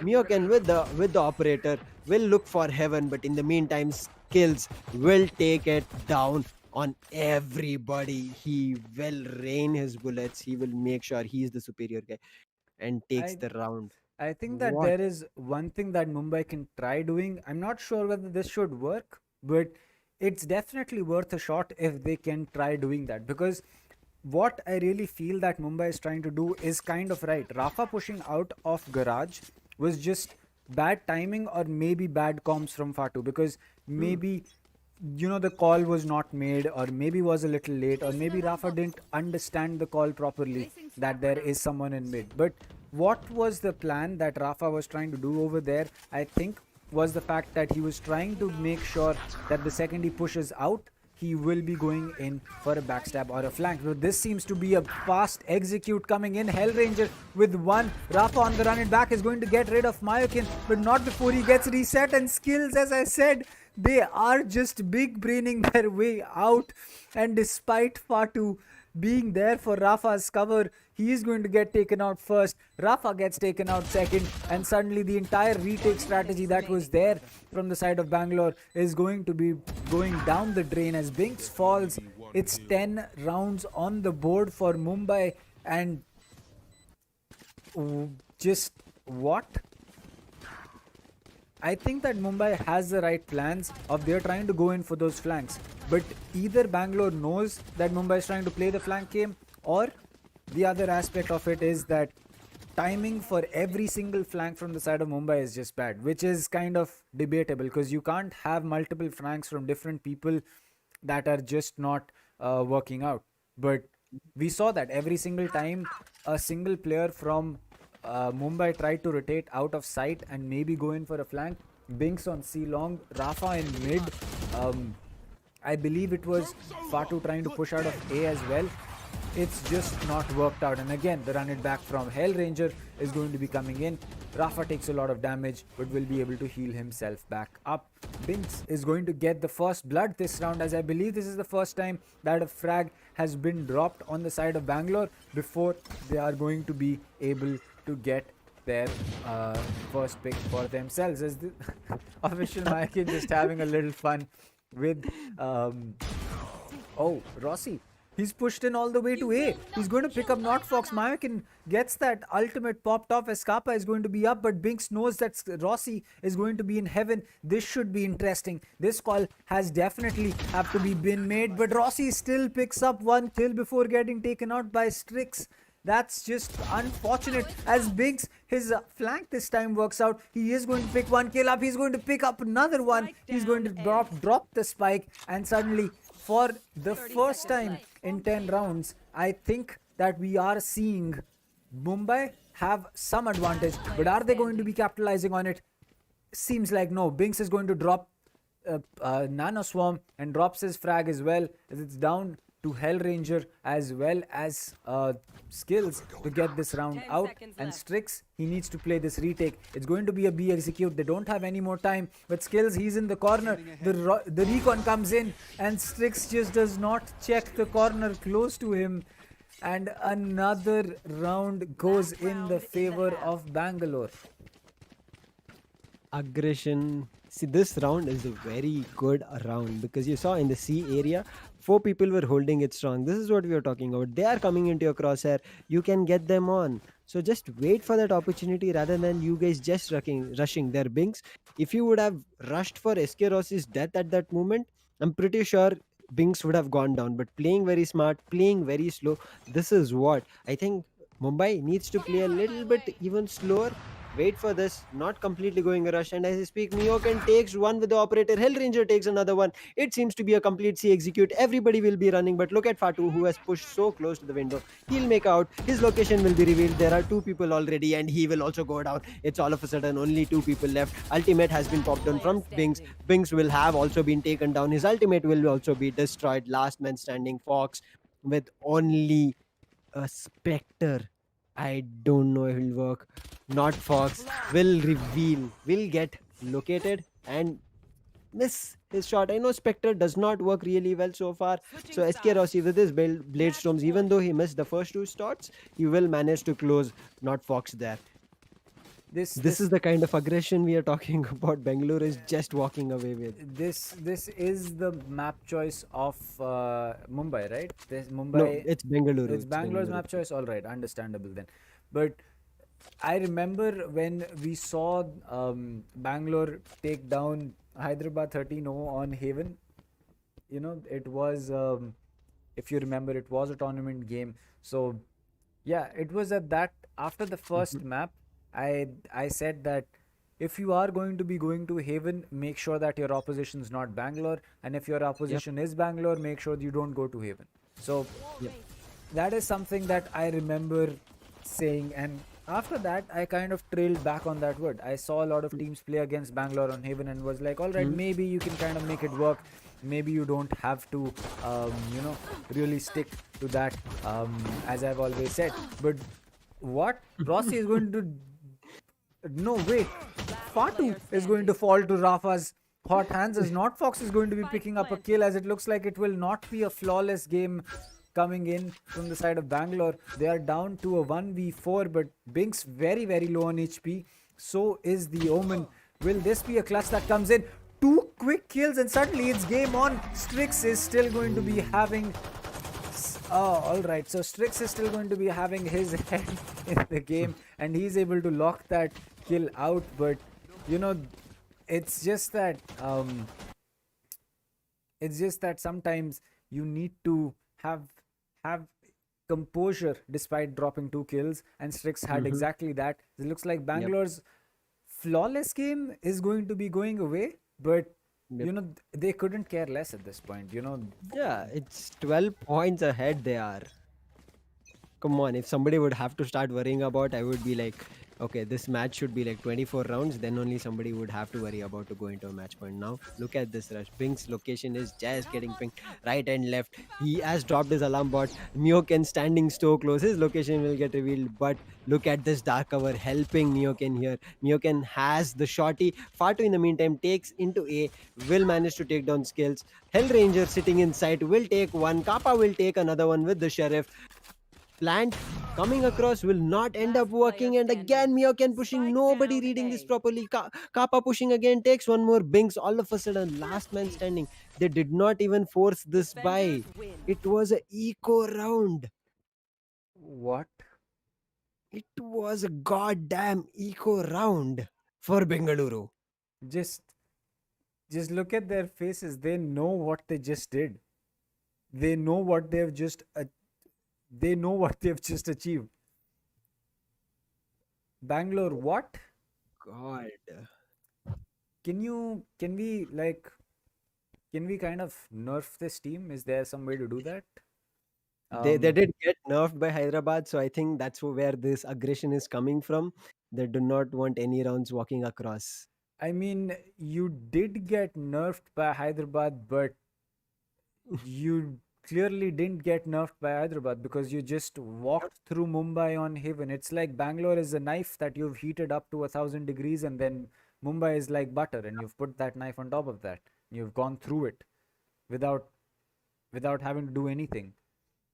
I thought that Mumbai might have a stronger comeback after such a close game on Bind, but Mm-hmm. I'm sorry, it just didn't happen. Yep.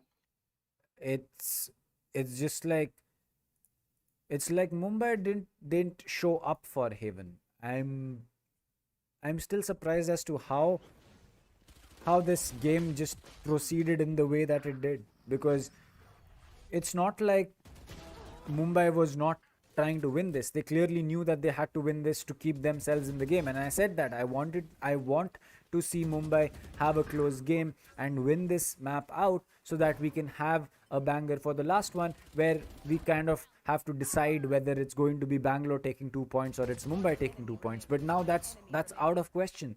Now it's only Bangalore taking 2 points, and the real question that we, or rather the only question that we have left is, can Mumbai stop Bangalore from taking the point 0.5 extra points?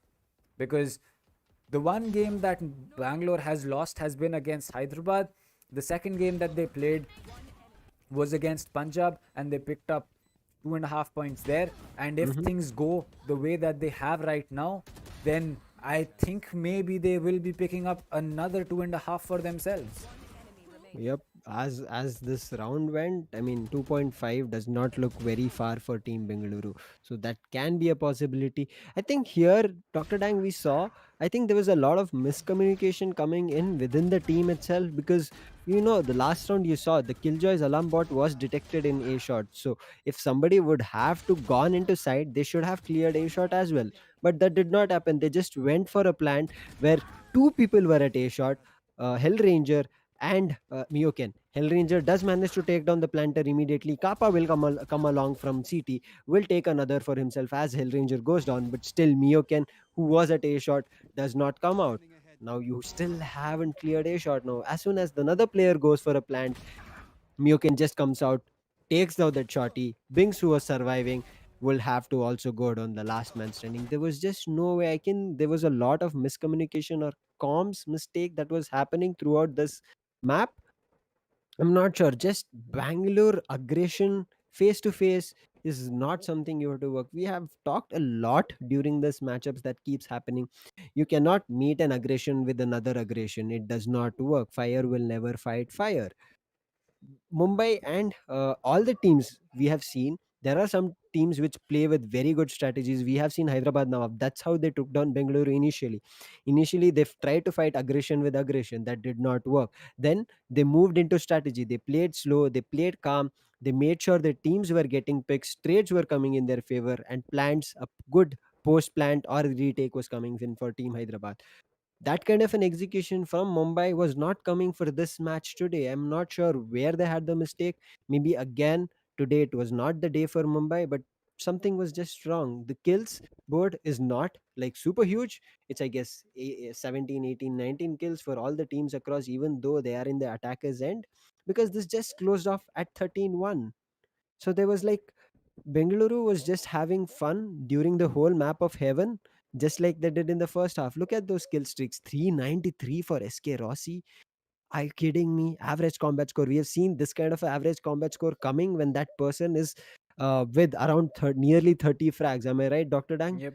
With somebody to get a average combat score less than 20 kills at 393, then you're letting that guy just right out pop off. I mean, I I think that where Mumbai kind of fell into the trap that Bangalore was. I think that Mumbai didn't play this map out bad. Like, look at the score; it says 13-1, and and if someone who has not uh, seen this game live is going to be like, oh, Bangalore just completely walked through Mumbai. Mumbai was such a bad team for that game. No, I would not say that. I would say that Mumbai had a plan, but Bangalore's plan for this map was a lot better. I'd say that when Mumbai did the right thing of trying to flank and try to take map control, because which team does not flank on which team does not flank on Haven, right? Haven is a map where if you don't flank, you're going to get caught off guard. You are going to get caught out. So Mumbai was trying to do the right thing. It's just that Bangalore knew that Mumbai was trying to do this, and then they just played it. That the second that Bangalore realized that, all right, 30 seconds are up. Mumbai is going to get itchy. They're trying to go in for that flank. Let's just hold for the first 50 seconds. And Yep. once that happens, we're going to get that first pick. We're going to realize that, oh, either garage is going to be clear, or C is going to be clear, or B is somewhere where we can wall off one side and try to make an execute, and we can molly off the other side, try to prevent an aggressive push, get this plant down for window, and then play it from the back and hold the A and the B link flank from spawn. And that is exactly what Bangalore did. Bangalore's brains won them this game against Mumbai, because if Bangalore tried to do the regular push that you can say on Haven, which is you either push garage, then you push B, you push A, or you push C, we would have seen a different score line. But Bangalore played it smart, and they kind of made that work for them. So I really feel that It's unfortunate for the side of Mumbai that they got so outsmarted by Bangalore that the scoreline was 13-1. But if you look at things round by round, it's Bangalore really showing why they are so good on Haven, because there are just so many ways to play on this map, and Mm. Bangalore just happens to choose the right way to play it every single time that this comes up. Yep, yep. They played really well. That's what was happening. I mean, you saw Mumbai, they had a plan walking in, but as a book, they were just open to Bengaluru. Bengaluru read it very perfectly. As you said, once the plant came across, the post plant, they were ready. They knew there will be somebody itching and coming towards the flanking, and skills was there. There was Hellranger waiting for that. There were so many other players already. Like, you guys go to the side, hold the area. I will look for the backstab. If somebody comes across, I cannot battle it out. I'll call for you. But until then, do not come. And SK Rossi, you look at his aggression. He was holding so close, even though they were attackers, they did get the plans down, he was still holding it so close. So I think it was just a matter of them completely reading Mumbai, how their play was for Heaven, because as we know, it's not completely favored for defenders. Attackers have an advantage here. So I think that's where it walked off. Now, coming off to the last map today, Ascent will be started off as attackers by Team Mumbai. Team Mumbai, this is a map which you would have to prevent Bengaluru from taking this 2.5, a point 0.5 bonus if they take it. I think with this huge round differential today, I think Bengaluru can just go into top. Even though Rajasthan is there, I think Bengaluru can just make it top one today. So for Mumbai to fight it across, it will be really difficult. Two maps just went off within the blink of an eye. It was really difficult. Uh, Bengaluru is just preparing with all the people that they have. They're making sure they don't want to go back, because we saw how well Rajasthan performed yesterday. It was a different class. So for every team to come that huge, I guess every team needs to start practicing. And I guess that's how Bengaluru just did. They saw Mumbai's game, how players play with together, which player goes for the kill, which player looks for information, which player rushes. I guess they just read it perfectly, and they completely out-tracked you, found you in your flanks, made sure you guys were getting the rounds in Bengaluru's favor. I agree. I think that the reason that Bangalore and Hyderabad are such strong teams, I mean, Hyderabad had an absolute horror of a game yesterday. Like, you cannot take that, take that away from them. But when Hyderabad is playing the way Hyderabad is, when their main players are playing, Hyderabad and Bangalore are teams. You know, Hyderabad and Bangalore are teams which just embody the way that Valorant was made to be played by Riot. Because yes, it is a game that at the end of the day revolves around taking a gunfight, but sometimes you can delay that gunfight so long. Sometimes you can delay that gunfight to a point where it is so much in your advantage that it's no longer a gunfight, it's more of a formality. Sometimes you see, there are so many times that why does Lightning Fast and Vibhor be so good on the why are they so good on the Cypher? Because they take the gunfight that they needed to take and they just shift it so late that the person doesn't expect it. Now, if there is a Cypher in front of A Long in the first 10 seconds of a round, probably a player, a Jet or a Raze or a Phoenix is going to anticipate that and will probably kill that Cypher. But if that same Cypher comes up to A Long in the last 15 seconds of a round, is that Phoenix really going to be expecting him there? No, he's probably going to be having his knife out, running towards A Long, maybe to pick up an orb, maybe to go for a flank, or to do whatever he wants to do. But he's not going to be expecting that Cypher there. Catching your enemy off guard is something that is so easy to do in Valorant if you use your brains over your bronze, that Bangalore just did that. They caught Yep. Mumbai off guard every single round. And well, the scoreboard really just doesn't catch that. The scoreboard says that, oh, Bangalore rushed into sight every round and killed Mumbai. Mumbai didn't do anything. Mumbai was just sitting. That is what the scoreboard tells you. But what does the round and the game actually tell you? It tells you that Mumbai tried their best. They tried to play it smart. I mean, Binks pushing C long, personally, something as a KJ, I would not have done that, because utility on KJ is going to be her main, main selling point for KJ is that you have so much utility you can hold down site. Pushing down C long, not the smartest decision. But still, you can understand why Binks did it, because he knew that someone was at mid. He just didn't know that someone was holding his C long as well. Yep. Yep, that's what. A little bit of book reading from Bengaluru was better than what Team Mumbai did, because Bengaluru, we have seen they've just improving their performance every round, every now and then, every map as well. Because if you see the first map that happened with Bind, it was so close. I mean, it could have gone to 12. A comeback would have been possible, but Bengaluru just made their advantages keep rolling in their favor. They made sure that the strategy of the planting situation that they had, the kind of plants that they just came through, was completely neat. So when they were going for a plant, they made sure there was enough cover for their teammates so that they do not get caught off guarded either with just abilities or with the player himself just bursting the Sage's wall. So this kind of strat Bengaluru was ready with, making sure the plants that was there was clean so that they can go for a post plant situation. But Mumbai, on the other hand, for them to do a retake, they were just, I guess, a little bit too fast before they used to gather their team. And then, if they would have gone through, it would have been better. But they were just rushing in to prevent the plant itself for the first half, which was just getting people picked off. And Bengaluru did read that. Bengaluru read it perfectly. If you saw, it was not just one player sitting in the side going for the plant. He had two or three players supporting them. Either when you saw in the B plant coming in, A and B link was being watched. Any players coming in rushing from that area, either they were getting rushed from Bengaluru, or when they were coming inside side, they were taking. You saw the last one also where Hellranger was going for the plant. The recon did come across, but skills there was for the support because they knew the information of the last person. They did see the recon bolt coming in. I think Mumbai was just giving them a lot of information, and because of which they knew how Mumbai would play because they've seen Mumbai playing. I guess this is what Bengaluru was already ready with. Now, walking into the Ascent map, Bengaluru has two huge wins coming across. 2 points already for them. They have 4.5 points across the board. They will be standing somewhere close to second or third. And why would they want to miss a bonus point?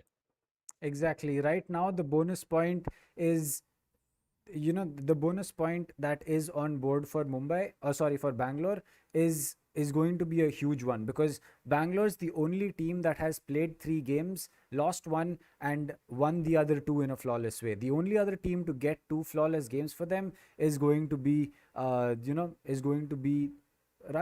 They are the only other team that has done that. So Bangalore is kind of at a disadvantage compared to Rajasthan with that.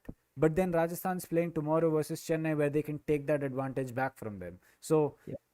maybe, uh, you know, maybe Bangalore should look at trying to get this in the easiest way possible for them with the biggest score differential, because supposing the league ends tomorrow and the scoreboard is going to be the way that it is today, and we have to get the teams that we have for us, it's going to really become that the round differential is the dividing factor between who comes first and who comes second if the points are same. So for Bangalore right now, playing this like Haven and trying to get the max number of rounds that they can get with the biggest score differential is going to be what they should be looking for.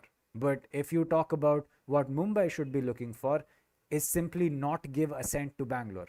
Because if you give Ascent to Bangalore, you give an advantage not only to this team, but you give yourself a big disadvantage when you come back. Because as I said, if you want to equalize this loss with a win the next time that you play Bangalore, it's not going to be a 2-1 win that is going to equalize it. It has to be a 3-0 win. So, yeah. It will just start getting tougher for people at the points table. Now, Rajasthan is on top. Now, for them to beat anyway, they have a match with Chennai, but we have seen teams just coming up huge. Yesterday, we expected Hyderabad Nawabs to walk away with a really good win for themselves. But what just happened yesterday was something that we as casters never thought about. Hyderabad was like, it was a really bad day for them. Now, tomorrow, Rajasthan Strikers still have a chance to get back. If Bangalore bags the bonus point today, they would have a chance to make it back on the leaders board points table tomorrow. But what if Chennai has something packed up? So every team needs to be ready. But before we get into tomorrow's match, that'll be happening tomorrow at 2 p.m. So you guys don't forget, because Rajasthan Strikers, are at the points table at the moment, currently reigning top. So they will look forward to carrying the lead as far as they can. So wait for that tomorrow. But we will be looking forward to Ascent coming up shortly. And for Mumbai, I guess Dr. Dang have I'm not sure in this tournament if Ascent has been played by team Mumbai Aces. I've seen them playing most of the other maps, but Ascent, I guess it's not yet played from Mumbai. Well, Ascent, as far as Mumbai goes, I'm not sure whether they have played it or not, but we know that Ascent is a map that a lot of teams are very good at because Ascent is a very is a community favorite map. It's a Mm, map that is very simple. It relies on gunfights. It relies on either playing complete retake or, as I said, gunfights, which both these teams love to take. yep. It has some technical features to it in which you can take mid and play around with how you are going to be getting the spike down or choosing which side to attack, because some teams like to take mid, push through tree as well as catwalk, and try to cut off A main as well as tree control for the other team. In that case, you need to really worry about Haven, or rather Heaven and CT, and try to make sure that you don't get cut off from mid again from the team that is flanking you back. Or you push all the way from mid into pizza, into market, and then cut off CT rotations from A to B, and then try to go in for a plant. But that time, you just have so much map control to take. You need to really figure out whether you have that kind of a time on your side. So it's going to be interesting to see how these teams are going to be playing out. I really hope that Mumbai has learnt their lesson of realizing that you can't simply win gunfights against a team like Bangalore and try to take rounds. You need to do something more. And if that is the case, then, well, let's see whether that happens or not. Yep. And now, Dr. Dang, every time you say this, but I'm telling you this, what do you think the prediction for this matchup will be? All right, that's going to be a tough one. Now, I would love to see Bangalore take bonus points, but at the same time, I would love to see Mumbai at least take a map for themselves. I mean, I'm kind of split in between whether I want to see a full flush from the side of Bangalore, or do I want to see Mumbai throw in the wrench at the last moment. So I'm going to go with Mumbai for this one and say that maybe 13-8, 13-9, 13-10 is going to be something that we see, but really I can't predict anything. Choose your agent. Okay, now I am very worried. Look at what SK Rossi just picked, Dr. Dang. A Viper?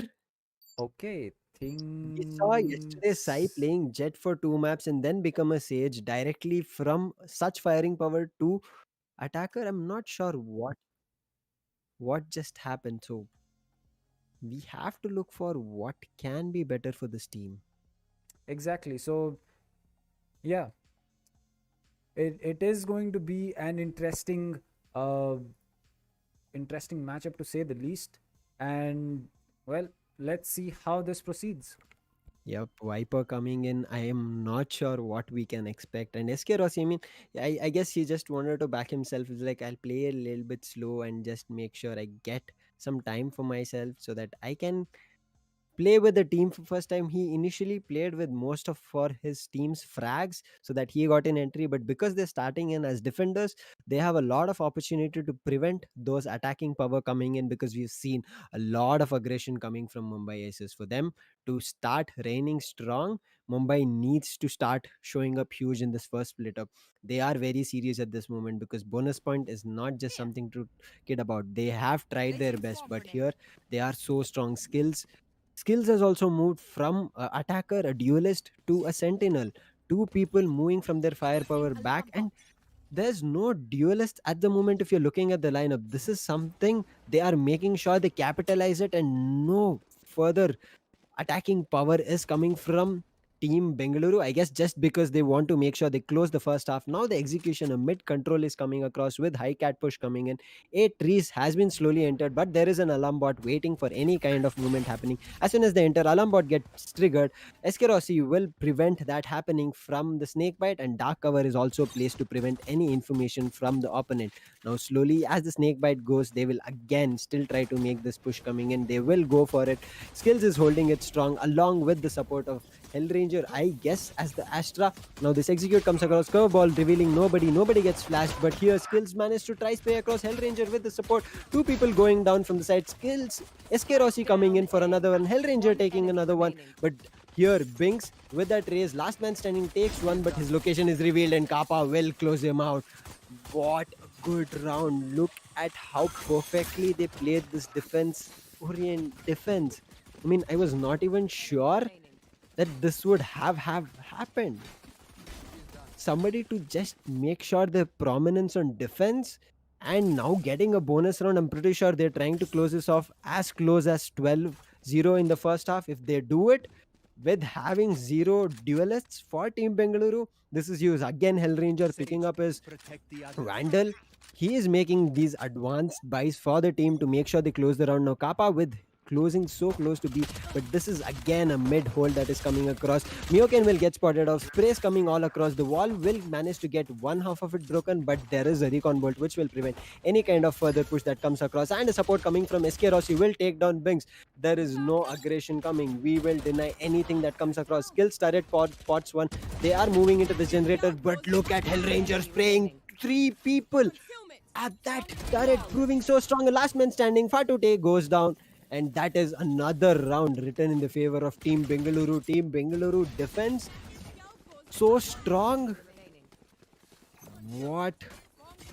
What just started happening from Team Bengaluru? I never thought that this can happen, because I know this is a defense oriented map. I know all of you chat are pretty sure that this kind of an attacking power coming from defense itself, they're holding it so strong. I mean, it was just wonderful to watch them play across. Dr. Dang, 2 rounds. Defense is so strong. Look at the execution. Again, another mid coming, but Binks this time manages this. Do not do this multiple times, and pretty sure Binks is ready for you. Now, there is no duelist power, but they have still all the other players available. Exactly, and it's really down to the fact that on Ascent sometimes you can get away with it, because yes, this time Mumbai has picked up that first frag, which is very important, getting rid of that Sage. But you have to remember that Viper as a controller is really a two-way process. It's not your team playing to what it's not the Viper playing to what the team wants. It's more the team playing to what the Viper has set up for, and with that you really can give up that duelist. So I think that this should be a game that will be very, very interesting. But Strix, he comes in, and a complete crossfire just being held by Skills and Hellranger, alternating between each other for frags. And okay, I guess you don't need to play duelists on Ascent anymore, because Skills, he's just sitting in one corner, Hellranger sitting in the other corner. Both of them alternate between this player's mine, that player's yours, this player's mine, that player's yours, and then Hellranger's like, alright, a one tap to finish it off. Yes, there you go. And that is exactly what is happening. And official Maikin picking up that op in the full buy round that is there for Mumbai is going to be extremely, as you can say, dangerous for the side of Mumbai, because not only do they have a lot of pressure on their back for saying that, oh, maybe we have to take this round because we don't want to be forced onto an eco, but then when they realize that there is going to be an op on the other side, things just automatically suddenly become more difficult. But official Mike, in taking a lot of hits through that wall from Strix, is going to be something that he needs to deal with. But Strix, wide swinging, is going to get taken out. That's an easy kill for the op. A shock dart for Market, and Rossi just hiding inside Cubby. They are making an execution. Market has been given over, but Mioken takes another one. Fatu goes down there. Now Kappa with this Odin looking. Mioken takes another one. Binks 3k with this operator. What is Mioken doing? But Rafa will push out from market, will take into CT, and will shut down any kind of operator plays coming in. But Eskerosi is still sitting in this cubby. Player His location standing. will finally get revealed, but managed to go down to his Rafa is gone. Not Fox will understand that there is Eskerosi 30 waiting, seconds but left. now it's a 3v2, 3v1 situation. I'm sorry. Not Fox does have the spike, but is very low in HP, and he has a Odin to fight here on the side. He should have to go back. If it does not, they will start boxing him now, but it is very difficult. And Odin has been spotted, and sprays will come across all the board. The door, why did he destroy the door? Was it Hellranger, or did I Not Fox himself destroy the door? I think it was Hellranger who got that door because it wouldn't make sense for Not Fox to break that door open. It really got him a lot of cover. So Hmm. not sure as to what really happened with that door there, who was the person responsible for that door getting shot down, but I believe it was Hellranger because it makes sense. It really didn't make sense for Not Fox to open that door for himself. So other than the fact that maybe he wanted to rotate, I guess, but even then it didn't make any sense. But again, an eco being forced onto the side of Mumbai is going to make things very, very difficult for them. And Hellranger, let's just accept this at this point that Hellranger on a controller is a lot more scarier than Hellranger on the Phoenix. Chat, can you Yep. back me up on this, or do you think different? And if you do think different, it's fine. We all have personal choices about it. But personally, if I was playing against Hellranger, knowing what he can do on the controller, I'd rather have him play the Phoenix. Because then at least I know that after his flash, a peak comes in, and in a gunfight, I may have 5% chance of winning, but at least I have a 5% chance of winning there, right? I mean, agreed. I mean, Hellranger, if he's there as a controller, he's just deadly. He just proved you that here. Look at both the Nebula and skills Nanoswarm there. Just reigned stronger. And they did again try to do a rush. There were already two people inside. Why would you just try to do that? You cannot rush a controller and a sentinel both on the side. Yep, that's true. I think that having a sentinel and a controller both at the same place is official. Mike just getting stuck for some reason, not sure where. As Strix picks up two, this could be the first time that we're seeing a round getting taken up by the side of Mumbai.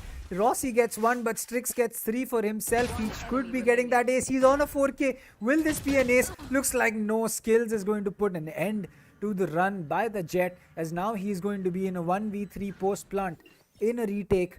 He does not really have economy to worry about. He just needs to worry about whether he can get these kills, as every single player is pushing up. They're going to spot him, and Not Fox knows that the Phantom can spray through that wall, and he'll get that kill for himself.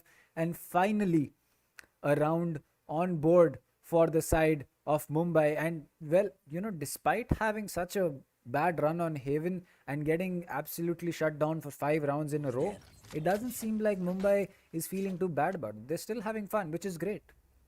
Yep. I mean, at the end of the day, Dr. Dang, you should have fun. You shouldn't take this so much into your mind because there are still more maps to play. So we did see Bings telling this, and I'm repeating it again. Having fun for every team here is much important than just going outright. And what is Rossi? What did you just running and gunning and to manage a headshot? Now Bings has popped his ultimate. He goes to market, spots Mioken. Mioken goes down to that ultimate. There is a 3v3 situation again.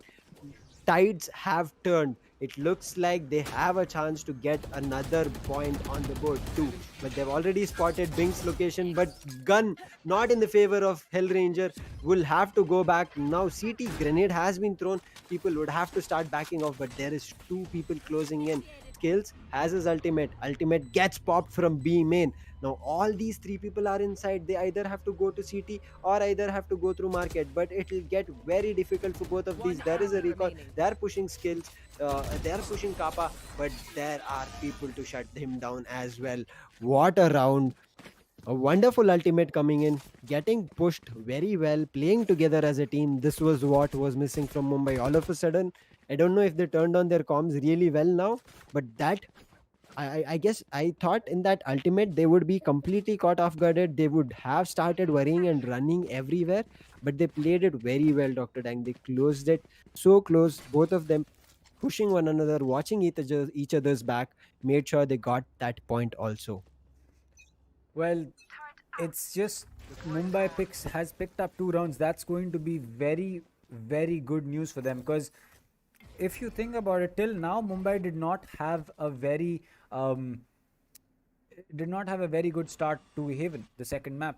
Neither did they have a very good start on Bind, but it was still a lot more closer. As Strix, he's going to catch Hellranger off guard. That's something that's not very common. As Mayakin, despite Patu as well as him missing a lot of shots, will come out on top. Skills picks one up, but Rafa gets that trade. Rossi coming in from door. He's going to get that kill. He has his ultimate ready. This could suddenly be a round that Bangalore has no problems taking because of Rossi's ult. But Rafa, he is going to get that kill onto Mayakin. We're down to a 2v2. Ult getting popped by the Viper right now could be very, very big, but a head getting popped by him on Rafa is going to be bigger. Binks does get that trade, but his head spotted. Kappa missing a lot of shots. No. He allows Bink to get that clutch. Missing those sprays, man. Kappa will be feeling bad for himself at this moment. Such a good round coming in across. SK Rossi was thinking about popping his ult at least 2 to 3 times as he got a kill. Every person that was just taken down by him. You can see he just took a snake bite, again taking out, again going to a different animation. But Kappa missing that last shot. He had the head. Binks had no idea. Did Kappa make the mistake that a lot of us low rank players make, is that the second we see a gunfight we crouch? Because if Kappa did not crouch there, I think he would have been able to get that kill, but I'm not sure whether he crouched to either control his spray or to, hide his head, just kind of lock the angle out. But Strix, he's going to walk in, get 2 for himself. What? Strix is just going absolutely nuts right now, and Mumbai, they are able to take rounds. They're able to take rounds in places where you do not expect them to. The ult has been popped on A, and that is going to the Viper's ult has been popped on A, and that is going to prevent B rather. That is going to prevent a very fast execute coming in from that side. But they need to get rid of that Viper to make sure that the ult is not going to be up for as long as it is. Now KJ, which is skills, has rotated from P, is going to spot out Strix. That's going to be the end of him. The KJ turret has been placed, but he gets that kill for himself. It's down to the Viper versus the Phoenix. Phoenix a little low on HP, but he's going to get reset. Where will he get reset is going to be the real question. Is it going to be close? Yes. Rossi is going to get the knife on Rafa because the ult was popped in such a bad place. No. No, man. That is so unfortunate. What a play, man. I'm not sure whether that was a good round for Team Mumbai, because they did rush so good to CT, but I don't understand why they went all the way towards B. I guess that's where the mistake happened, because Team Bengaluru could re-strategize and regroup when they had that time where people were moving into B. Yeah, exactly. I still can't get over the fact that Rafa ulted in the middle of tree, trying to fight to find where the players. And Kappa gets one onto Fatu. Fatu, did you not check that corner before you ulted there? But looks like Kappa will be able to get a Phantom off his back, and suddenly Mumbai down to a 1v3. And well, there you go. It's going to be Notfox picking up a kill for himself, but he still has 2 players to deal with. And not to mention, he has Kappa and Hellranger to deal with. So his job is definitely not going to be easy in this clutch. As Hellranger's coming up behind him, he's going to spot him but not be able to land enough shots. A tripwire will get placed. I believe that should be spotted by the players that are there. Notfox missing a knife at the window, but is still going to be able to get rid of the glass to make his way in towards heaven. He spots the players rotating, will set up a camp for himself, and Hellranger, he's gone in for that entire rotate. This is very smart play from the side of Bangalore. He is going to spot one player, that is the player snagged in the trapwire, but does he know about the player coming from main? No, he does not. It's going to be Hellranger to get that kill and to get this round for Bangalore as well. And well, there you go. What just happened there? Fatu going in with his ultimate. Why would you be close to that? I guess Fatu ultimate used this from the shadows near the one of those two openings where skills. I mean, Kappa was on the other side of the opening, because of which skills heard that very well. I He should play waited some for the ult to Astros Stars in this reality. come through completely and judged Oh, him what? off the board Please immediately. backtrack. And then it just went haywire. The paranoia did not work well. There was SK Rossi holding that position very well. Covers coming him from every Going angle from Astro, his guys. team. Hellranger supporting him. It That's just the fight. started rolling for Bengaluru. Not Get Fox out of my did way. manage to do something for himself, but no, it did not work. Look at this. Look at SK Rossi. How did he manage to do that? He was paranoid. How did he safely tuck himself in that corner and then even make One a enemy comeback into remaining. side? Again taking another one. 3K coming across a 4K. One shot of an ace for SK Rossi. How is this man allowed to Last survive round. that? And How his did this Viper's ult is just back go up. through? And his ult is back up. Viper's ult takes seven kills for you to get it back up. And Rossi popped it what? The round before this? And he's picked up 7 kills in the middle of those rounds. Remaining. There you go, that's Rossi for you.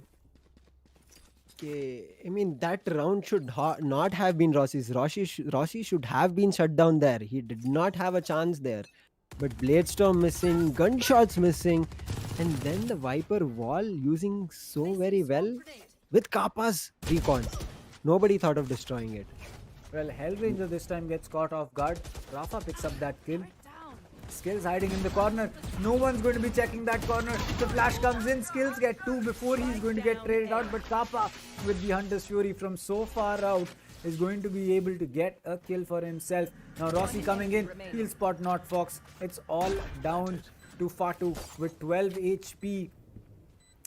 I am not very sure about this clutch coming in as the Viper's ult gets popped. It's last round. Fatu's down to 1. He's still going to be able to get Rossi. That's a very... And Oh my... Oh my... he goes to the snake bite. Oh... Wow. Rossi is using Viper so well. He used his Oh. ultimate, and to that corner he threw a snake bite and made sure that, like, Switching even sides. though he was dead, the kill just came across to him. Wow.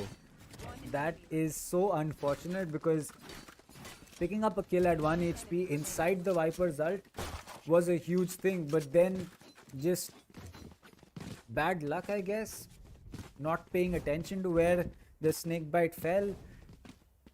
That's just unfortunate for Fatu. I mean, he's not had a good game because you can clearly see that. I mean, he ulted right into boathouse and got judged to the face by Kappa. I mean, you can't really say that someone's having a worse day when that happens. But this moment that just happened, I think tops it off because he really could have gone in for that clutch. That would have been a very, very possible clutch. He had the Vandal in hand. It would have taken 1 bullet, but unfortunate that it didn't happen. And I guess sometimes luck does play a role in getting some kind of clutches for yourself. As the Cypher camp is going to spot Mayokin, ping him, and Strix gets that simple wall bang. It's going to be Kappa who has to go in for the plant now. Not Fox getting 1, Skills getting 1, Rossi as well. Skills falls to Not Fox, and we are still down to a no plant situation from the side of Bangalore. And Mumbai playing this round out very, very well. Preventing that plant going down is going to put a lot of pressure on the remaining player, which is going to be Hellranger inside A main. I mean, he does not have any of his stars anymore to make any kind of play. It's just his gun battle. He is inside the dark cover. Will he be able to do anything? Now that the cyber cage has come across, I guess his location will all be sounded for them, and that's just good night for Hellranger. There is nowhere he could go away. He did not have utilities. He just had a pistol. This was the first round, Dr. Dang, coming as an execution without a duelist. There's Yeah. no duelist in the opponent team. Can Mumbai close this off? There is no aggression power. They do have those controllers to make sure they close the flanks, but there's no fire power. There's no Exactly. flashes. I think that we are really going to be seeing if Bangalore's lineup is going to be a problem for them because Yep. as you said, no flashes. it works out on defense, but on attack, is it going to work out? Is something that we'll have to see. And honestly, I'm a little bit, um, you know, as you can say, doubtful about the kind of push that is going to be coming out from their side, from Bangalore side, because I'm not exactly certain what kind of push they want to have with no flashes. Because Yep. either you just cut off lines of sight with Viper, is that what you're planning to do, or are you just trying to take raw gunfights and try to win them? Because if you do that, that's not going to be a good thing. Because there you go, Strix, he's going to get that kill. Hellranger is going to get spotted and pinged, but he will still get that kill.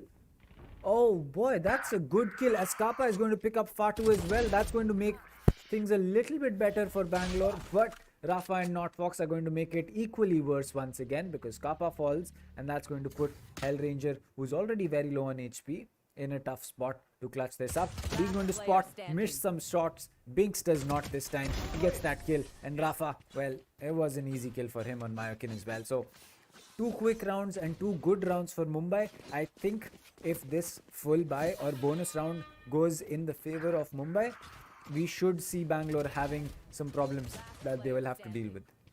Yep, I guess there no duelist that thought they came across, no initiator as well. Okay, there is Kappa as an initiator, but maybe a breach as an initiator or a Sky would have worked better. Now that the full buy is coming across, they would have to capitalize on this. They have the Astra, they have Nebula, they have Gravity Wells, they have Nova Pulse. They would have to make that work in their favor. If they do not play around the abilities, I don't look at these people getting anything. And as we talk about Fatu along with, I guess, Rafa, yep, both of them push across, take one kill for himself, but they do not spot the Spike.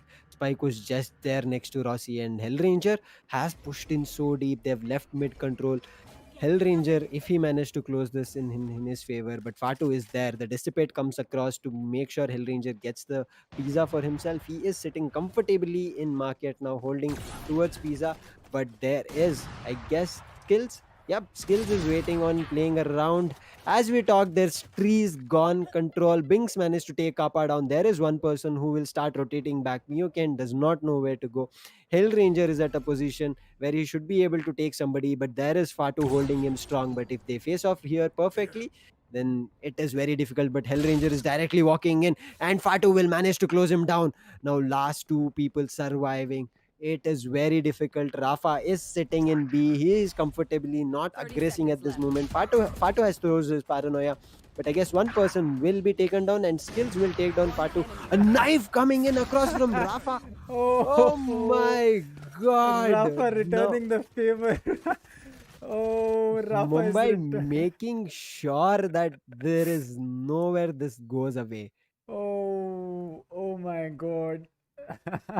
That is going to be Rafa returning the favor to Mayokin. Though it was Rossi who got that knife, it's still going to be sweet as he swung around to get that last kill. I think that Bangalore made a bad decision by not picking up a Yep. duelist. I think, or not just a duelist, not picking up flashes. Because Flashes. I think now is really when we are seeing Bangalore struggle to keep the advantage that they made up for themselves. Now, Mhm. if there is something that Bangalore can do at this point, is, as I said, try to win those raw gunfights. But then gunfights aren't weak on the side of Mumbai, and right now Mumbai is in control. Right now Mumbai is in control. They've got Mumbai. They've though Mumbai does not have the score advantage, the way that this map is panning out since the split has come in, I think that Bangalore made a bad decision by not You picking should flash. Agreed. I mean, no flashes. I mean, how would you watch your flanks? How would you make sure any rush coming you, the opponent is blinded? They do not also have paranoia for themselves. How would you explain that? The sight will be given, but they still have the abilities. Skills has pushed up so close, but still will not manage to take anybody. Bings will manage to close him out. Hellranger trying to fight it out. Fatu goes down. Mioken inside will take one, but Bings is holding it strong. Bings will take down Hellranger. SK Rossi coming in to trade it off. Now the spike comfortably goes down at B, and This is the first spike coming across for Team Bengaluru. They would have to play this really well, making sure that this round goes in the favor. There is an advantage with the Last player firepower, but standing. SK Rossi is stronger. He proves better. That pistol does not work in the favor because he had an operator. Strix managed to go down, but last man standing, not Fox, is at CT. His location is revealed. Mioken will shut him down. The first round finally coming in for Team Bengaluru. That was an important round and a good one taken, Yep. agreed. And I think we kind of got an idea with this round as to how Bangalore planned to attack this. Because till now it felt like with no flashes it was going to be very difficult for them. And that is true. It is still going to be very difficult for them. But we saw what a little bit Bangalore has in plan. So what I believe Bangalore's plan is to cut off as many lines of sight for peaks that you can, and then try to isolate individual gunfights that you can take. So yes, they are trying to win their gunfights, but in a very different way. They're trying to isolate the gunfights that they take, and then they're trying to win those. So that is pretty smart and interesting. That did work in the last round, but is it going to work again is going to be the real question. As the Viper ult as well as the Astra ult is going to get popped, this is going to be a very difficult retake as Rafa's ult is going to get reset all the way back to tree, but Binks gets the most important kill in that round. That is going to be the Viper, and suddenly the round is going to be completely open. Skills gets one Hellranger and Skills are going to be getting one more for each other as Fatu picks up a kill. The wall has been made. Fatu is going to be the last one standing. He falls, and it's still going to be a round that Bangalore takes, and not sure where Mumbai lost the plot in that one. I was like, okay, Bangalore lost here. The Vipers ult was gone. Now, anytime the Cosmic Divide would just go down. But Bangalore managed to close it out. The backstab from Strix did not work out really well. I guess Binks and Rafa all of a sudden got confused there. They did not know where to look, and the backstab just got them completely off guarded. Now, Bengaluru, even though they don't have any attackers, they are showing us, guys, we don't need any duelists. We will make this work. All of a sudden, it's 11-6 in the favor of Bengaluru, pushed into a near to eco. But Bings is here, will take one for himself. But SK Rossi will make it an even trade, making sure it's a 4v4, a good advantage for both of them. But there is an alt resurrection coming across, will get baited.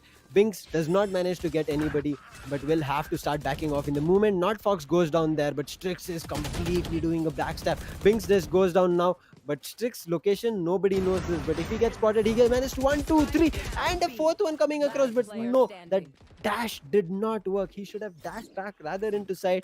And this in B main, Strix also managed to go down. Now they have a control of A. They will try to go there, but Fatu has ultimated to A main. I guess this sound might have come. The rotation should be called to B. It will be a good thing. Both of them have ultimates. Both of them can play on it. They want to make sure the round goes in the favor. The 12th round comes across. I would prefer them not using their ultimates at the moment, play on their utilities to get the plan down and get the round. If play on their utilities, it might get difficult because all the 3 rounds that we saw, Dr. Dang, were played on ults. Yep. The round complete were won because of ults. So if they lose these 2 ults, they are 2 major ults. And if they lose this, it can get a bit difficult. So I guess looking at this, it looks like a side post plant that they have, and from here a retake will be difficult because both of them are watching each other. Exactly, and there you go. He will get pinged as well with the firebolt and skills. It's just going to be a free spray down for him. And I think that the playstyle that Bangalore has here is going to be a very high risk, high reward one. I think that Bangalore just playing on the ultimates for taking rounds is only possible if their defense got them so many rounds, which they did. Yeah. I get it, but had this been a different situation where the score difference on their split was a lot less obvious, then I think that maybe it could have been a different a different outcome on their attack, because now they didn't have to take so many rounds to really put a dent into what Bangalore had planned for themselves. So I really think that if the defense did not play out the way that it did, we would be seeing some more problems on the side of Bangalore, and maybe that could have resulted in uh, a reversal of the score even. But right now, it's really down to the Spike two players planted. from Mumbai versus the two, or rather make Last that player one on standing. one. It's going to be Hellranger taking on Rafa in a 1v1. He is inside boathouse. Rafa probably guesses where he is, but there are Astral Stars right in front of him. He's going to pop the smoke on both. No, it's going to be a dissipate, and that's just a big brain play. Hellranger knew exactly what would happen the second that smoke got popped, and Rafa just played right into it. Rafa really just played right into it, and oh, that is going to be tough. Oh, oh, that's bad. That is tough. That is going to be So something that we unfortunate. did not expect, but okay, I get it. That was just so smart being played by Hellranger that he really baited Rafa into pushing, and he knew exactly where that push would come from. Man, I mean, I that last round, I was like, as I told you, Dr. Dang, I hope that they will play on Ultimate. But once Kappa went down, I thought it was just like they had lost any kind of control. But them, the team showing up huge skills, going in with such aggressiveness as soon as the ult completely about to get over, he managed to take 1 2 3 3k. That turned the tide completely over to Bengaluru, and then it was all of a sudden done. Even though skills went down, Hellranger was very happy because he had the spike down. And then it was like GG's. Hellranger was just waiting for Rafa to come to him. I I think rumor has it that for um for Bangalore to let Hellranger into their boot camp, they had to make a separate room for his brain because it is so big. It is so big that they had to set up an entire floor for it. Because with that last play, I think that we can officially give the biggest brain in Valorant India to Hellranger. I think that we can do that because there is one thing playing things smart, and then there is one thing consistently baiting professional players uh, into exactly what you thought. And with Hellranger's dissipate right there, you have to give it to him. Like, there is Yes. nothing else that you can say went that Rafa did wrong. Rafa did nothing wrong in that situation. Rafa absolutely did nothing wrong in pushing through that smoke. That was the right decision that he made. It's not, Hmm. there is no way that he would have known that this smoke is going to dissipate in 2 seconds. There is Exactly. no way he knew that. And unless That's the he, best part of Astra. exactly. And One enemy remaining. the fact that Rafa made the right decision and still lost that goes to show you that sometimes brains over bronze. Like, had Rafa been able to take a 1v1 gunfight, he probably had he had a flash in his back pocket, and there was no way that Hellranger would have clutched that unless he got a headshot through the flash, which can happen but is not consistent. But him using that dissipate to bait Rafa into pushing and then peeking right when he knew that the smoke is going off, you have to give it to him. Yep. I mean, Hellranger and there's like, we knew if a team here, we all of a sudden thought this is a very bad call to get completely only controllers, sentinels on board, and only one initiator, especially a Sova without flash. We thought it was a complete good gameplay for Mumbai. GG's in the favor of Mumbai once attack came for Team Bengaluru. We did not see a possibility, but how well. I mean, I think this is the kind of execution that the team was having. They thought, let's try to get as many as kills possible. Let's not fight for a plant because we need our ultimates to execute something. And now Team Bengaluru showing that how important ultimates are. We know ultimates really help you when the movement is needed, when your plant is done, when you want to clear an angle. But Bengaluru, without a duelist, playing on these ultimates, playing on their skills so perfectly, kudos to them. The first time I've seen Ascent being played with initiators and flashers, but no duelist. But this time, Bengaluru has shown something different to us. A no flash, Only one initiator, that is a Sova, and still they managed to win this. And I predicted this score 13-6. Last player They standing. did manage to close it 13-6, and I'm still wondering how that just happened. I think that it really depended on how many rounds Bangalore picked on defense, because if they were Mm. starting on attack, this kind of lineup would not have been possible Yep.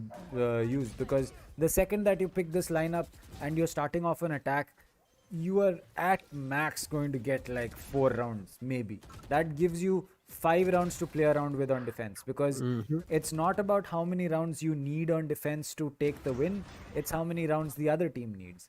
And the second that you get an 8-4 split or something to work with, it's not going to be Spike extremely, planted. it's not going to be the best decision to make, and which is the right decision that was made by the side of Bangalore, that they were starting on defense and they chose this lineup. So I think that we are going to be um, having a lot to talk about what really happened with this map, because this was an interesting map to say the Yep. least. And Yep. a 3-0 for Bangalore means that Bangalore is going to be, I believe, on the top of the table thanks to round differential Hmm. between them and Rajasthan, because a 13-1, a 13-6, and then a 13-9 on bind, or a 13-8 was it on bind?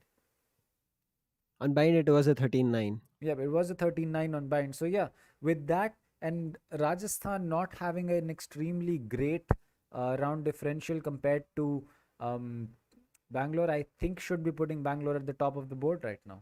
Yep, yep. And you see the scoreboard, there's triple duelist by Team Mumbai.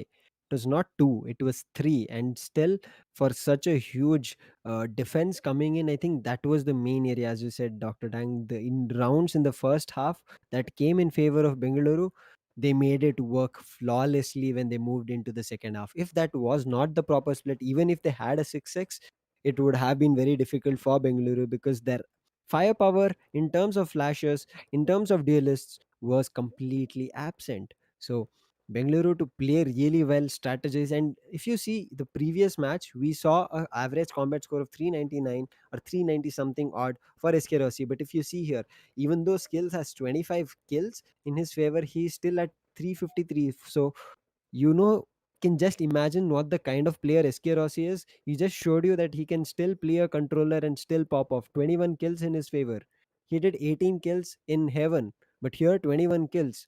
So give him any agent. Now I am if SK Rossi can start doing this in different agents, we have seen him all the time be duelist. If he's starting to do this in different agents, I'm pretty sure Bengaluru is having very different lineups, different gameplays, different strategies to work with different kinds of other cities that is coming in this tournament. If this is how Bengaluru is prepared for the tournament, then every team starts to worry about it. They would have to worry. If just look at this lineup, I never thought about it, Dr. Dang. What are your thoughts uh, talking about this game? Because this game was an exceptional performance by Bengaluru. They showed it to us that we can still work with a lineup that none of you imagined.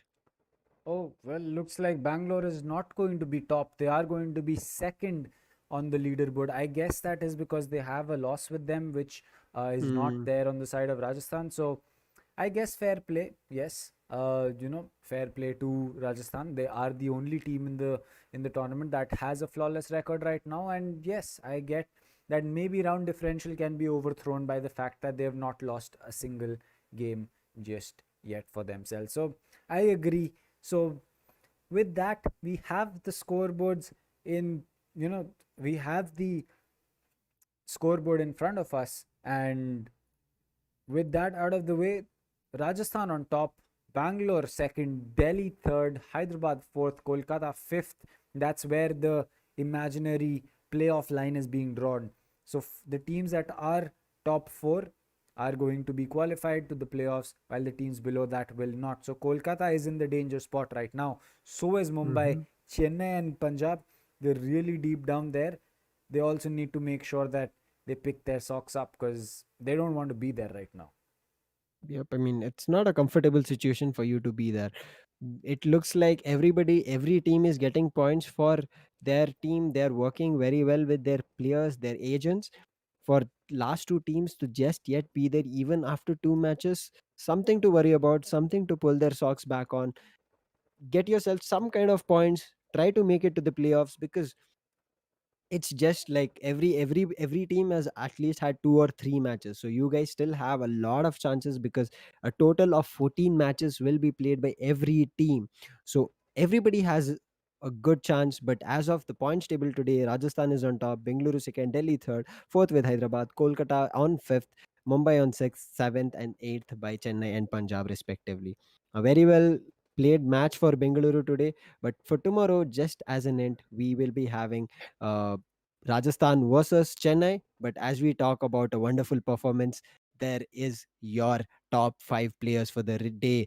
Eskerosi, look at his skills, 193 matches. This is what we were talking about. He will pretty sure shake the lead MVP board, and he has done that. 190 kills. Kills right behind him, 168, SMX at 164, Rafa at 159, and Binks at 147. A complete change in the MVP board, but SMX is still there with 164 to represent Delhi.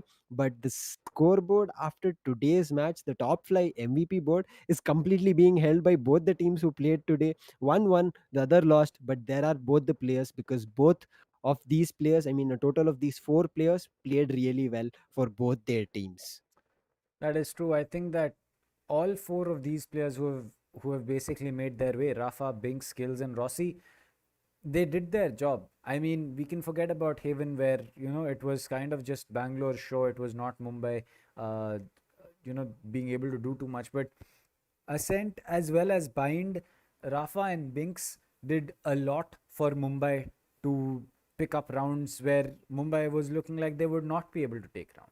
Now for Bangalore, Skills and Rossi, they are the two main men that Bangalore looks up to. Like if Rossi gets taken out early, Skills is the one that they fall to, and if Rossi is up, well then all eyes on Rossi is basically what things are. So I don't really say that it was a bad game coming in from Mumbai, Yep. but I'll say that Mumbai has some things that they really need to work on, and if they can work on them, the rematch between both these teams is going to be very very interesting.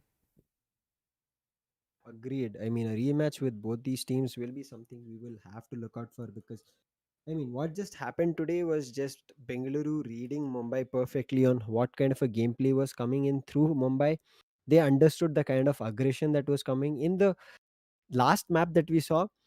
Mumbai did change it up a little bit to make sure that their aggression is not that huge, so that they can counteract whatever Bengaluru has in terms of strategies. And Bengaluru at the same time, when Mumbai thought that there would be aggression, just because Bengaluru played the kind of agents which were not firepower favored, they were in terms of controlling and sentinels to hold sites. They did not rush out of a site. They held sites, killed inside or near the sites, and came back. So Bengaluru just played around Mumbai very well today. It was not that Mumbai did not have a chance against Bengaluru. It was just Bengaluru was ready for Mumbai today. They had read them like a book. They understood the strategies that would come across Mumbai. And this is what happens. A team which goes back to the drawing board very well after watching every team's match, when they face them again, is where they fall a winner, and the other falls short around a couple of rounds and will go down not winning the day. I agree. I think that um, for for the game that is coming up tomorrow, Rajasthan as well as Chennai. Excuse me.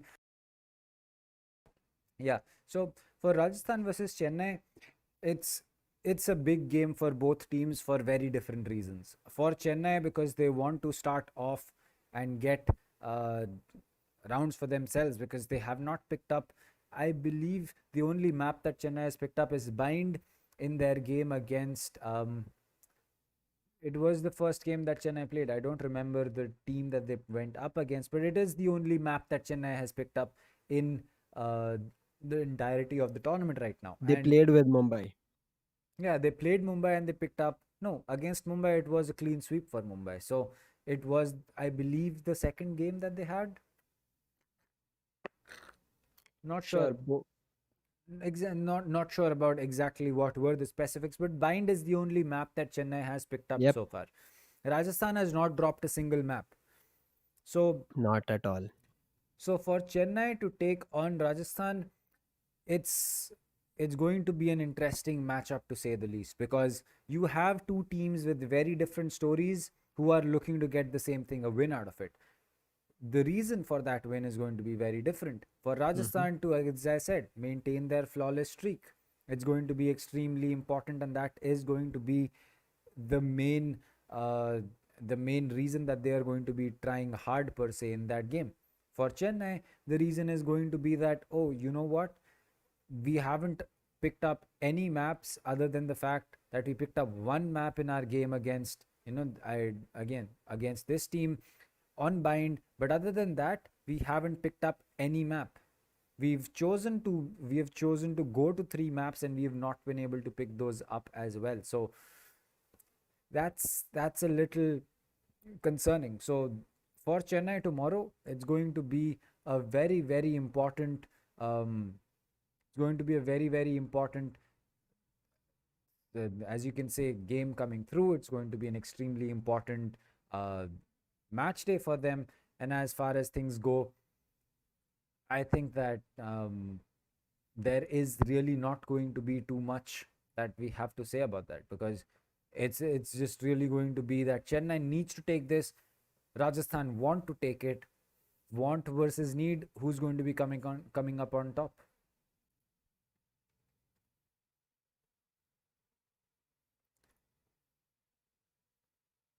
Well, it looks like we are, yeah. All right. So till well, with that out of the way, I guess we should be we will be taking a leave for today, because this is going to be all that we have for today. It's going to be me, Dr. Dang, and as well as Lucifer.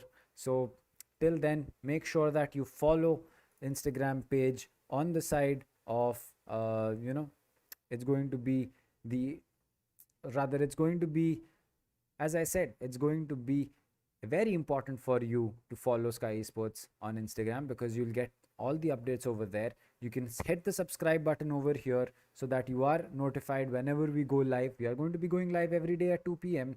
on the English, Tamil, as well as Hindi stream. We will be here every single day. Now, you can hit that like button as well if you want to. And as far as things go, this is it. If you want to contact us, you have our names. You can search for us on YouTube, and you can get us as well. And yes, we can have a chat if you do want to. We're always open to having discussion with our viewers. And other than that, that's it for today. It's going to be Mumbai not being able to take a single map against Bangalore, as Bangalore takes this 3-0 in a clean sweep. They will be second on the scoreboard, or on the points table, second only to Rajasthan, who is not lost a single game, as Rajasthan takes on Chennai tomorrow in a set of three. A very important game for Chennai, a very interesting game coming up for Rajasthan. And well, that is going to be it. So this is me, Dr. Dang, signing off along with Lucifer. So till tomorrow, you can, stay safe, play Valorant, have a lot of fun, and see you all on the next stream. Bye.